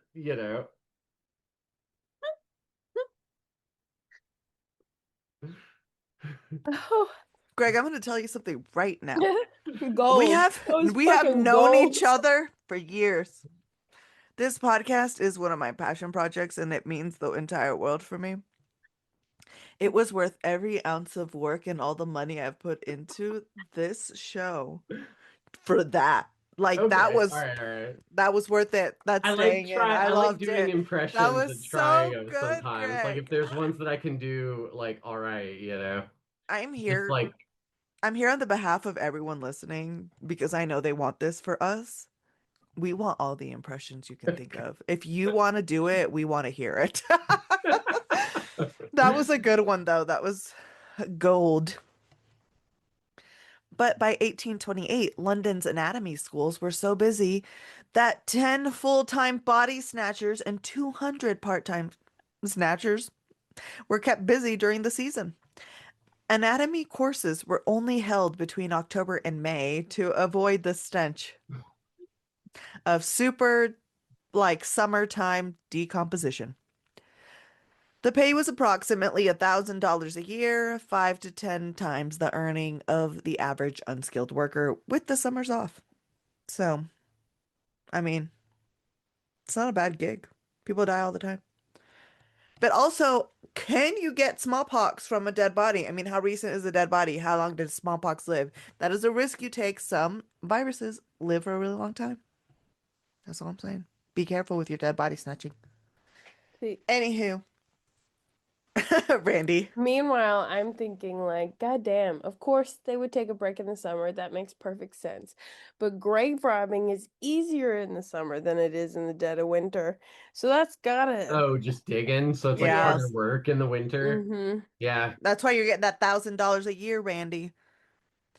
The anatomist. Honestly, you earn it. At that point, you're earning it. hmm The anatomist wanted freshly dead bodies, so the smell was less of an issue. Teeth were pulled and sold to the dentist to make dentures. I see you, George Washington. Yeah. So even if the body they got wasn't good enough for dissection, they could use it for other things. Although the snatching of fresh bodies from the grave was morbid and unsettling, some surgeons slash anatomists would encourage it, stating he must mangle the living if he has not operated on the dead. So it's either I do it on the dead guy or I do it on a live guy, but I'm going to do it on somebody. And that's all the notes that past Karina has for us. But I feel like they were enough. My God, I've already been That through was enough really today. good. It was a Yeah, Like lot I'm of happy with trauma. that. Yeah, so once again, the last one, but the book is Stiff by Mary Roach. She has written so many. I'm audiobooking her other one that's like, um, I read her book Bonk, which is about like science, medical experiments, and how we learn different things about the human body. Gulp is about how you eat and different scientific experiments on that. So she's really, and she does a lot of work. Like she talks about how she puts her husband through different experiments just for her own research. And I'm like, man, that is a really committed husband. Yeah. So anywho, that's all for me, but I'm excited to hear what Randy has hidden from us for weeks. Yep, Okay, we're ready. Randy, it's your turn. We're ready. Okay. Today, I'm going to be talking about the experimental history of What? demonic possession. Randy, I love it. Randy. I love the commitment. Well, I This wish is it would not what have. I thought was gonna come up. I am shook. I am. You're I right know. I to told save you guys. this. I was like, I pivoted so fucking hard. I I I thought I was the out of pocket one with dead people, but Randy went far and beyond and was like, I'll one up Karina with this one. I was actually really, Demons. really interested when I was doing the research. This is not the one I started on. Where did you start, Randy? I started on how we learned about digestion and the man who had a fistula. For those of you who don't know, a fistula is like an opening um in a man's, and this man had the opening right over his stomach. So the someone did experiments on him and would like attach things to a string and drop it into his stomach. And just see how long it took to go through. Yes. Yeah, all kinds of things. He did all kinds of fucking experiments on this dude who just had an Wait, open, so they this is called it just a like an window. opening? Is this kind of like, and this is really gross, like where the cows just have like the fucking hole in their neck, that they can like dig around in there Okay, they have holes in their stomachs, or Greg. whatever. I don't, Yeah. I don't remember. I've just seen It's for cows the with holes in gas. them, and Yeah. the furthest I got Okay, was what the fuck but was it is that? also Mm. for study because Is that what that's for? I wanted to be a chicken doctor when I was in high school because as one does. And then I was like, wait a minute. I don't think ethically I can do this. But anywho, yes. So cows have that hole in their stomach. They put it there so that they can study the different like levels of the cow's digestion. Because they do have like the four stomachs, so they have them in Yeah. different places so they could open it and be like, that's what it looks like in there. This is what the food does in here. But when it's not for study, it's most often to relieve pressure in one of the stomachs Because or they to can die from that remove. Oh, Yes. of like okay. bloat, Yes. literally. Really? Yeah, Yes. they get That's like, wild. don't they explode like We literally had They explode? cows for a basically bit on when the I was inside. a kid. Like we had cows in our pasture because we had 14 acres in Texas. But like we didn't really do we were like my dad had them there for a friend or something. So I did not I petted the cows, but they also didn't have holes in them. Yeah. Most cows don't, Greg. Most cows don't have holes in them. I actually drove past the university recently and I I realized that all the cows there had holes in their side. Like they had the little When you're driving turd by. and I was like, ooh. I don't know how I'd feel about that if someone just like installed a fucking I like kind of love that they're all together having that experience, yeah, though. they're I It's like wouldn't like this is want when to just be the normal. it's one like when they cow. come to wire your house with internet and they just like drill a hole through the brick, they're just Greg, like we gotta put that in there. I know that guy came from Sudden Lake to install the internet, but now I have this hole in my side. Anywho, Randy, tell us about possession. Yes, demonic possession. Okay, so one of the things that I'm found immensely, immensely interesting about this is that demonic possession has been around since literally forever. Since we've been keeping records, people have been inhabited by spirits. Okay. And it is a really, really surprisingly common belief amongst people. So, in a study of 488 different cultures from around the world, over 74% had some sort of possession or like spirit takeover situation um in in their belief system. 74%. So that's like 361 of these had possession in them. Today, like modern day, that number sits about roughly 50% of Americans believe in possession, which I'm going to be really honest, was very, very high in my opinion. I thought I was surprised by that fact because I feel like So we like have one moved. in two people that you meet like believes that this is Yeah, real. yes, believes that possession is possible, which I think is really interesting. It either tells me that just the entire Bible Belt answered yes to that, like they were They're like, like, absolutely. I'm going down with this. Well, can't say no to the demons, like Or there was like this really interesting article that I read as a part of this research that basically stated that the more exposure or suggestion that a possession was possible, even if a person originally like went into it viewing that possession was not like was an improbable situation, every exposure to an instance of it caused them to think it was more possible. So like every movie that they saw was like a study done in 2000. So like respondents were exposed to Like different horror movies about like The yeah, Exorcist and shit. yeah. Or like yes, like people's based on a true story experiences Like The of Conjuring, exorcisms. like that Yeah. couple, like the couple that it's like Yeah. based on and stuff. Yeah. So even people who were like, oh, this isn't a, not an this is not a possible situation. When they were exposed to that afterward, they found like when answering questions that it had moved to slightly more probable. Not that it was suddenly a like not like they flipped a switch and were like, okay, this is 100%. But I just thought that was really interesting. So 50%. that's wild to me because like I love like I really like that style of horror movie. Like it still freaks me out sometimes when I see a Hmm. good one. So like I just like horror in general, but I'm like I like a good possession movie or like the original Insidious was like pretty good, like creepy, like Hmm. spiritual kind of like supernatural shit. I don't like So a lot of possession movies, but I think it's because I was raised Catholic, so it's like attached to my Yeah. roots. yeah, Or like I was or like, like Yeah. I struggle demonic kind because of stuff though. I'm one of the 50%, right? I'm the no longer a religious person, but still very much like But I'm that not might be gonna mess with Like possible. shit that. can happen. Like, Yeah, and I'm honestly, not. yeah, I feel strongly in my spiritual beliefs, but I am not gonna mess with the Ouija board, is all I'm Yeah, saying. Like, yeah, do not bring that in my house. Please get we're not doing GTFO. that. We're not Yeah. doing that. I literally have one in Relax. this room. So No, Greg, I'm out. Not in my house, Greg. Not in That's my house. I'm Mm-mm. not. That's not happening. So, so this has Where's been the like. holy salt? So this has been literally around forever. So I we're gonna talk about possession and we're gonna talk about exorcism here.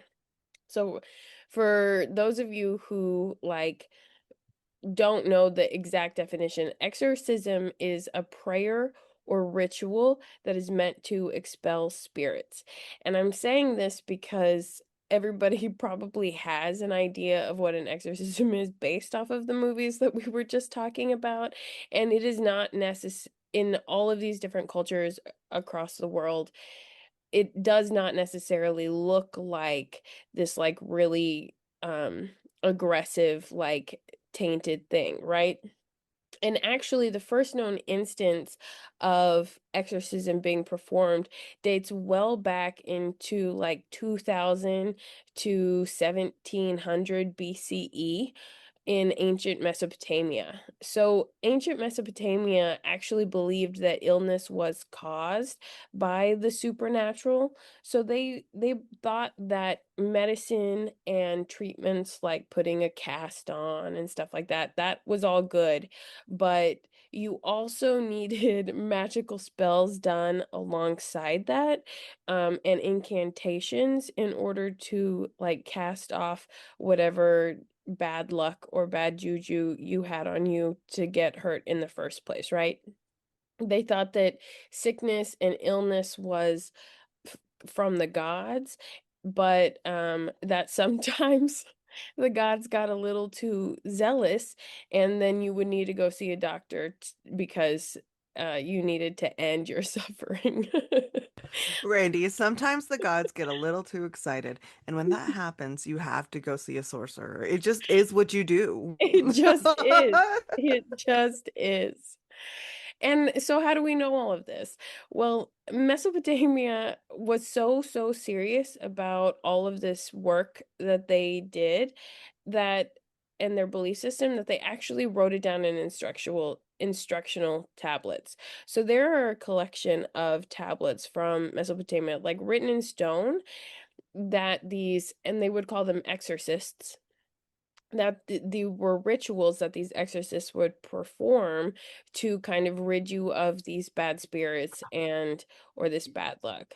It is, I need to be really, really clear that everything I'm talking about at the beginning right now is not painted with exorcism from Catholicism or any sort of like Christianity This is religion. like ancient Middle East. It's like Right. Assyrian, like Babylonian Yes. kind of stuff. So like Yeah. I've seen the tablets at like the British Museum. Like there's a lot of fucked up shit with the British Museum, the Elgin Mm-hmm. marbles, like the shit Mm-hmm. that, they have acquired and how they got that. But it was really fucking cool to see all the tablets and the Rosetta Stone, you Yeah. know. I mean, I would love to see it. That's amazing. Yeah, that was like one of the best parts of my trip to London was The that. British But like Museum. but we're talking like Mesopotamian, like Yeah. sort of like Right. almost like Which, early like Hebrew like tribal god kind of shit. right. Yeah. Like almost 2,000 years Like we before worship the Christ storm even god, shows up. Yeah. right? Because So like they don't think of exorcisms or spirits the way that like the Catholics do, right? So it's not like a good versus evil. Demons aren't like cast off from Satan. They're just these spiritual entities that are around that sometimes might, you know, end up causing you some sort of bad luck or illness or something, and you just have to work around it. It's just another like it's just like physics. You just got to work around it, and it is what it is. But it didn't have like any sort of motivation. It is what it is, Greg. You just get possessed sometimes. uh, That's just well, I life. mean like dude, I mean like in the ancient world there's all sorts of like amulets and stuff that's like you might write this thing that's like that's a phrase where like this god'll do something for you, like to help you or protect you or something, you know. Hmm. It's a very different world. And that continued. So not only did that work out like that in Mesopotamia, but like magical incantations and that kind of usage alongside medicine was really a part of a lot of belief systems, as I've already said. And the next one that kind of came into that were the Egyptians, who really believed in exorcisms and spiritual pieces. They actually wrote over 1,000 texts on exorcisms and like how to perform it to rid your body of these excess spirits, right? The Egyptians were doing everything, dissecting, exorcisms. Dying from smallpox, like They did it all. They're honestly, their dynasty is outrageous. If you look at how long the Egyptians held power, it's insane. Okay. So like that's kind of like the basis of a lot of exorcism and the rituals and these ideas of possession, right? And I think the next part that I'm going to go into is now we're going to kind of like introduce Catholicism and the first instance of in the Bible of Jesus doing anything like that is he's ironically casting, right? He's casting demon, the legion, into swine, pigs. into a herd of Yeah. pigs. You know what? I've actually been to the place that like people are like, this is the spot where that happened, or like the place where they think it Greg, is. where Um, haven't you been? so I tried archaeology in undergrad because I was like, Of maybe I want to course. be an archaeologist. So I went on a Christian dig to Of Jordan, course. Of course you did. which was a very like I have some interesting thoughts about that, like having processed that, like because we were digging at the site that they were like, this is what's proven, this is where Sodom happened, like Sodom and Gomorrah. Um, but that was The Sodom and Gomorrah the from Sodom, like the the pillar, the Bible. fire, the Lot's wife turning into the pillar Salt. of salt. Like, yeah, like that's the Wow. site that I was seeing. I actually have like some pottery shards that I brought home from that. So I have like Middle Eastern ancient pottery because they were like, this is junk, like it's not like part of a complete piece, like it goes No on a one scrap cares about pile. these pieces that Nobody, no one. no, like there's so many. So I have like a couple handles from like old like pottery and stuff. But we went to this place, it's called Gadara or Unkais on the northern border of like Jordan, like right across from Syria. So we saw Syria, like they were like, we're standing on the hill and they're like, look down at that valley, that's Syria. We can't go there, because this is in like 2007 when Bush was doing his Middle East tour. So I didn't get to go to Jerusalem because Bush was there. And they were like, we're closing the borders, like it's gonna take all day to go across. Like you can't go there. But it's a really cool, like old Roman-ish ruin. I have pictures of it, literally. It's saved on my computer from going there. Greg, that's kind of wild because all I'm thinking about is that you said 2007 and I'm thinking about where I was in 2007 and I'm like, I was a child. Karina, what a weird transition. I was in seventh grade, Randy, and I'm just thinking about Greg is like I freaking was like, Indiana meanwhile, I'm still Jonesing. stuck on people trying to be like, I know where a herd of pigs was cast off 2,000 years It's ago. like, oh yeah, I've been there. Well, but that's like That the, Bush there's all told the, me there's all I Randy, also the needed to sometimes place you where know. just supposedly wear a Moses pig. saw the promised land, right? There's also the place where like this is where Jesus prayed in the garden. Like I take all of that with a grain of This is where he salt, prayed, but Greg. like Holy Land tours are what they are, it's to show Christians all the cool shit that it fulfills all the fantasies. I really feel like this podcast is so like we tell you who we are.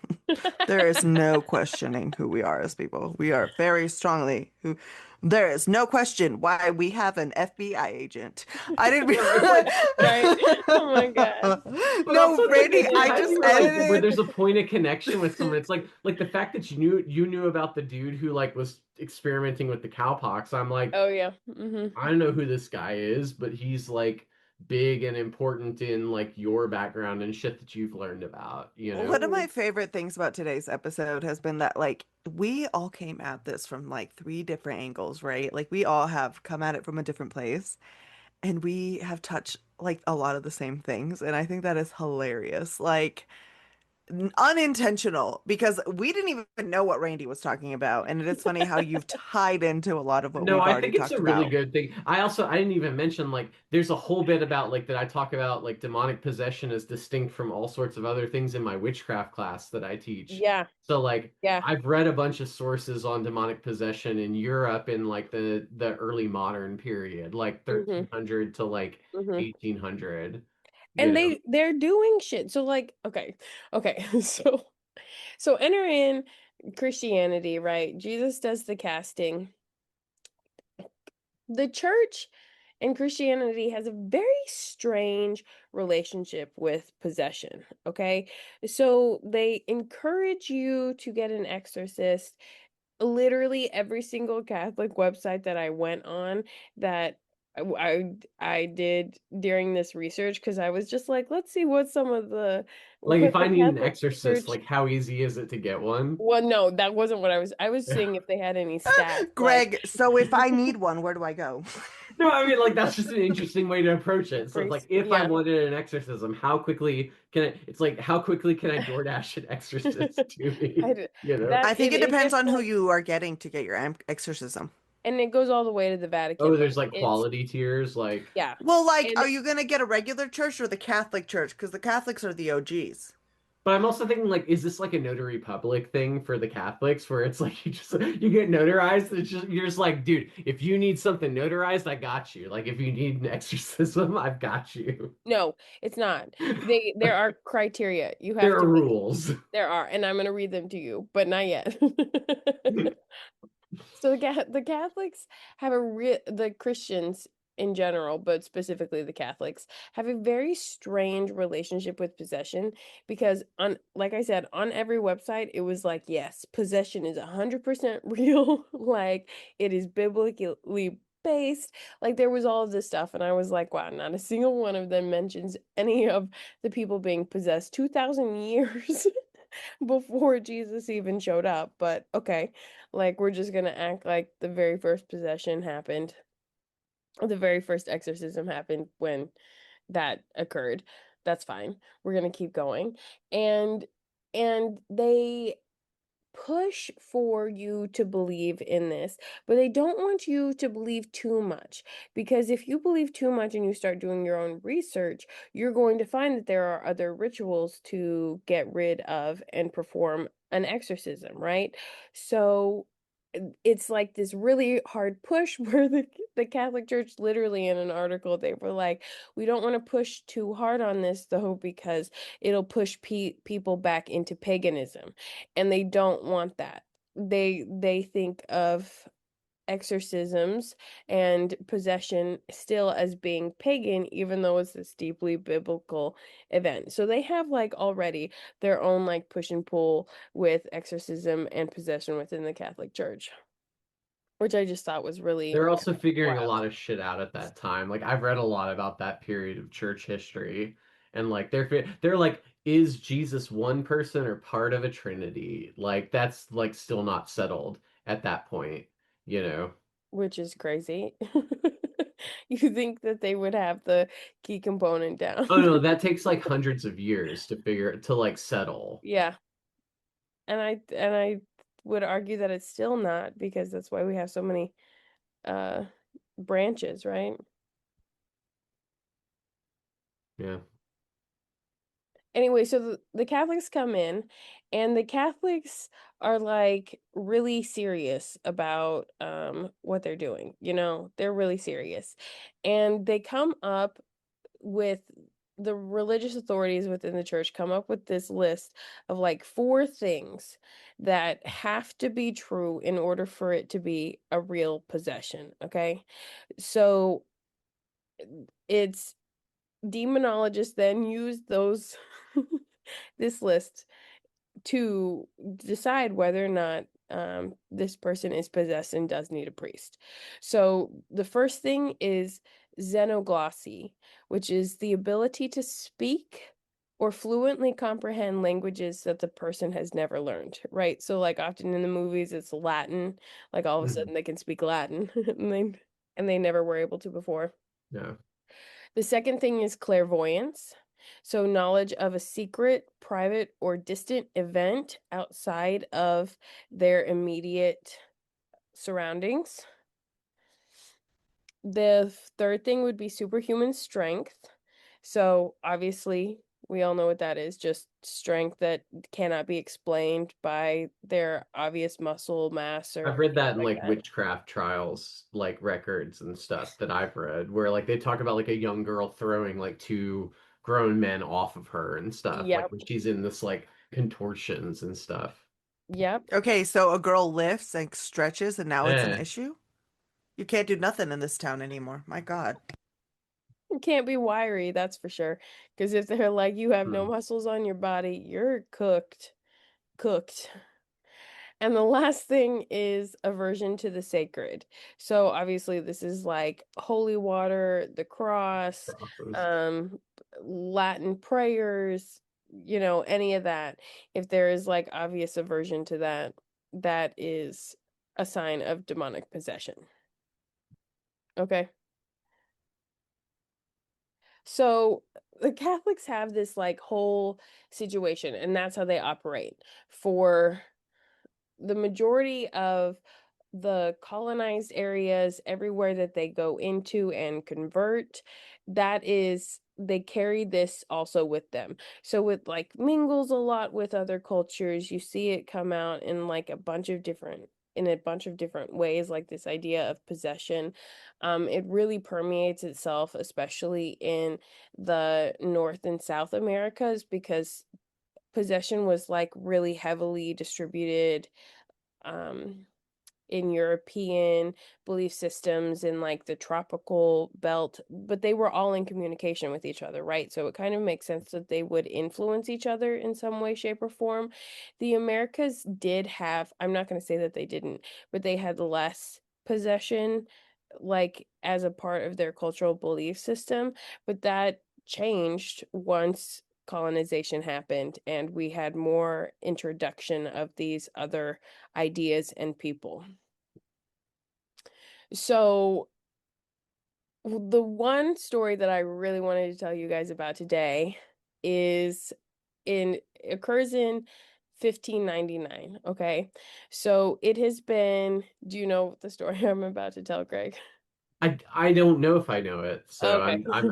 I'm interested. Like I've read a couple of books that kind of might touch on some of this, but it's been a while, so So there have been a lot of like instances of uh possession right now. And and in the late 1590s, like 1596, 1597 area and on, there's like this religious war that's happening um around like the Catholics and the French Protestants, and it's like this whole big mess. And eventually by 1599, the Catholics have kind of won for now. The war has ended. They're the ones that have won.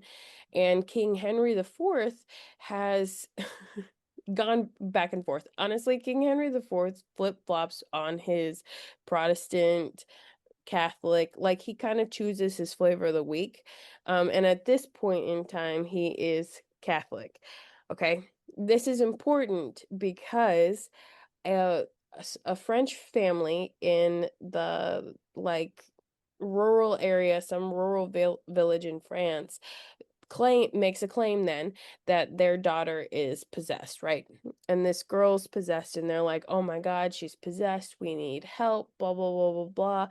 And the spirit that she's possessed with is saying that she's going to eat all of the people who sided with the Catholics in France. They have a specific name. It's like the Huguenots or something. Huguenot. Yeah. Huguenots. Hmm. That the all of them belong to this spirit, right? So King Henry's like, well, I don't know about this. And I think we probably shouldn't be dealing with this kind of situation anyway, because we just ended these religious wars, right? He was not interested in going back and starting this again. And they had already begun like testing out some of the possessions, right? Like whether or not these possessions were actually happening. Had been calling them trick trials. So I like that they called them tricks. trick trials, yes, that's what they called them. And so King Henry IV was like, okay, this is like a really delicate time, and the news had already spread like wildfire throughout France. And he's like, we're going to have her exorcised, but I'm going to give you a secret mission to find out whether or not she actually is possessed. So you're not going to use holy water. You're going to recite the Aeneid. It was like the Iliad, I Yeah. think. Yeah. Uh in Latin rather than the Lord's Prayer. He sent men who were not priests. He had them like do this whole setup, which basically ends up being one of the first blinded studies. So this was and it really kind of establishes the placebo effect, right? That is all what's happening here in this clinical trial about a possession of a girl in France. So this girl gets exercised every day. And that's the other thing I think is crazy is that whenever we see exorcisms like on TV, it's like one and done, or if it's like really bad, a couple of times. This girl was getting exercised every day. They were like just doing what they could. And when she would respond to things, like she would writhe when they were reading the Aeneid in Latin, or she would scream if she wouldn't scream if the holy water came out of a container she didn't recognize. But if the regular water was in the container she was told was holy water, she would scream. So, like, all of this stuff really fed into the idea. And so King Henry the fourth like was like, okay, great. So as soon as it was done, he released all of this evidence that it was a false demonic possession, and they couldn't continue to like claim that was what was going on. and it became actually one of the founding clinical trials for how this kind of phenomenon was handled for then the next few centuries, right? Going all the way up to 17, let me switch over to my other thing. Going all the way up to 1784 with Benjamin Franklin, who then, yes, yes, who then puts in place the true first ever placebo-controlled medical experiment to debunk the healing practices of mesmerism. Do you guys know what mesmerism Like is? hypnotizing people. Hypnotizing came out of this. So Okay. basically, Mesmer is the name of this man who he says that he has developed like specific methods to sway people and mesmerize things. But he claimed that he had found this new fluid, and it was like the fluid of life. So like it lived in animals, it lived in plants, it lived in people. Um, and it Where was is in this fluid? And is it blood? Like, what is it? Like I the no, he fluid claimed of it was a life. new fluid. So it wasn't blood because no one could see it. No one could see it except for him. But Wait, no one could see it but this one guy. he This sounds kind of like you're talking about French history. There's a French tradition of like, with tied into Catholicism where like I think it's Clovis, one of the early French kings in like the 600s or 700s, like is anointed with this oil and like the whole miracle of it is just like the oil never runs out. And so every king after him is anointed with the same oil because the vial never runs empty. And I'm like, surely people were like fill it up. the priest is filling it up in the back, right? Like Right. this seems like this wouldn't be a thing, but it apparently was. Well, so this guy rose to fame because he said that he could perform exorcisms um without a priest. He didn't need Jesus. Oh, that's controversial, Randy. It was. That's controversial. That's Mm-hmm. wild. Mm-hmm. Mm-hmm. And he predominantly worked with women. He claimed that it was a lot of the like the same like fainting and crying and like all of this stuff. He was like, I can help you. So he does this thing. It's mesmerizing objects, and anyway, it like you can be treated by like having this magnetized power. And Benjamin Franklin was really not about it at all. It ended up that they commissioned, like I said, another placebo trial where they would have people go in, except it was a truly blinded one. So like they didn't know that, like neither side knew that they were fucking around about in these treatments. You know what I mean? They were like sending in spies. They were like having people like fake practitioners come in and like mesmerize people. And like it's this whole thing. And so it ended up being completely debunked. But that whole trial was based off of that like first placebo trial was based off of that rudimentary placebo trial on that was done by King Henry the Fourth. And all of it was because both times it was because of exorcisms that they were like, no, this is sus. This is really sus. We're gonna go do something about this. I don't like the look of it. And that's how we're advancing medical science. Now, double-blinded placebo trials are like the golden standard in a lot of cases for psychological experimentation and understanding what's going on. Randy, that was a That's whole roller wild. coaster. Yeah. So Mhm. I'm like, that's how we establish the standard for like a Yes. double blind study. That's Yep. wild. Yeah. We established the That goes back to placebo effect. Franklin. Literally, everything that we have understood about the placebo effect it started with demon possession and exorcism. I will say, I read so many weird things. Now I'm just gonna give you the weird stuff that I gleaned while I was doing my research for this because there were some really fucking weird things.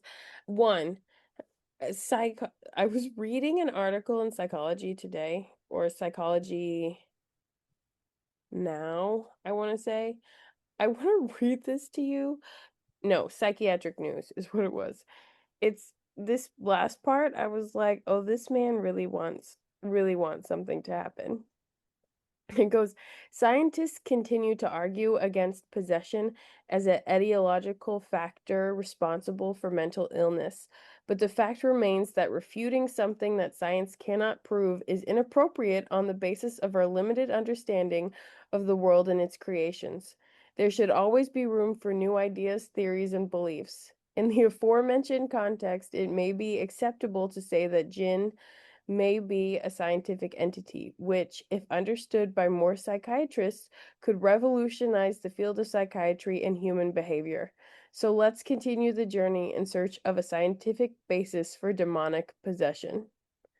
And that was published in Like the recently where he's journal. like, guys, we can't rule demons out. We gotta still Yes. look, you can say Yes. whatever you want, but like we still have to consider the fact that demons might might be a thing. I think Yes. we should always give it a 2% chance, just in case. We don't want to prove it all out of the realm of possibility. Electrons move according to if we're perceiving them or not. And I think No, that's a that world we fucked live me in. up. That Right. that So information how really you're gonna fucked tell me me up. that's true, but demons aren't real? The No, that world is a information really mystery. did fuck me up. Randy, that was I love where you took it though. Like Because that's manifestation. That's what that is. I Okay, feel like we sorry, took keep going. a whole ride to get to science. I know. But I got there. I got to the clinical trial part. I liked it. But I could also see the connections with mine where it's like smallpox to inoculation, like demonic hmm possession to science. hmm It was a wild, wild story, honestly. Well, I'm telling you guys, I wish I could have put more of these articles into it. The context didn't make sense specifically for the story I was trying to tell, but like the things that psychiatrists are doing around possession is just really interesting. They are really divided on what to do in these contexts. Some I mean, and people I are like understand fully it. commit Yeah. them, and some people are like, no, you need to release them to their spiritual guides. I'm like, I don't know. I don't know. I don't know what the right answer is, but I guess it just depends on the person. Yeah.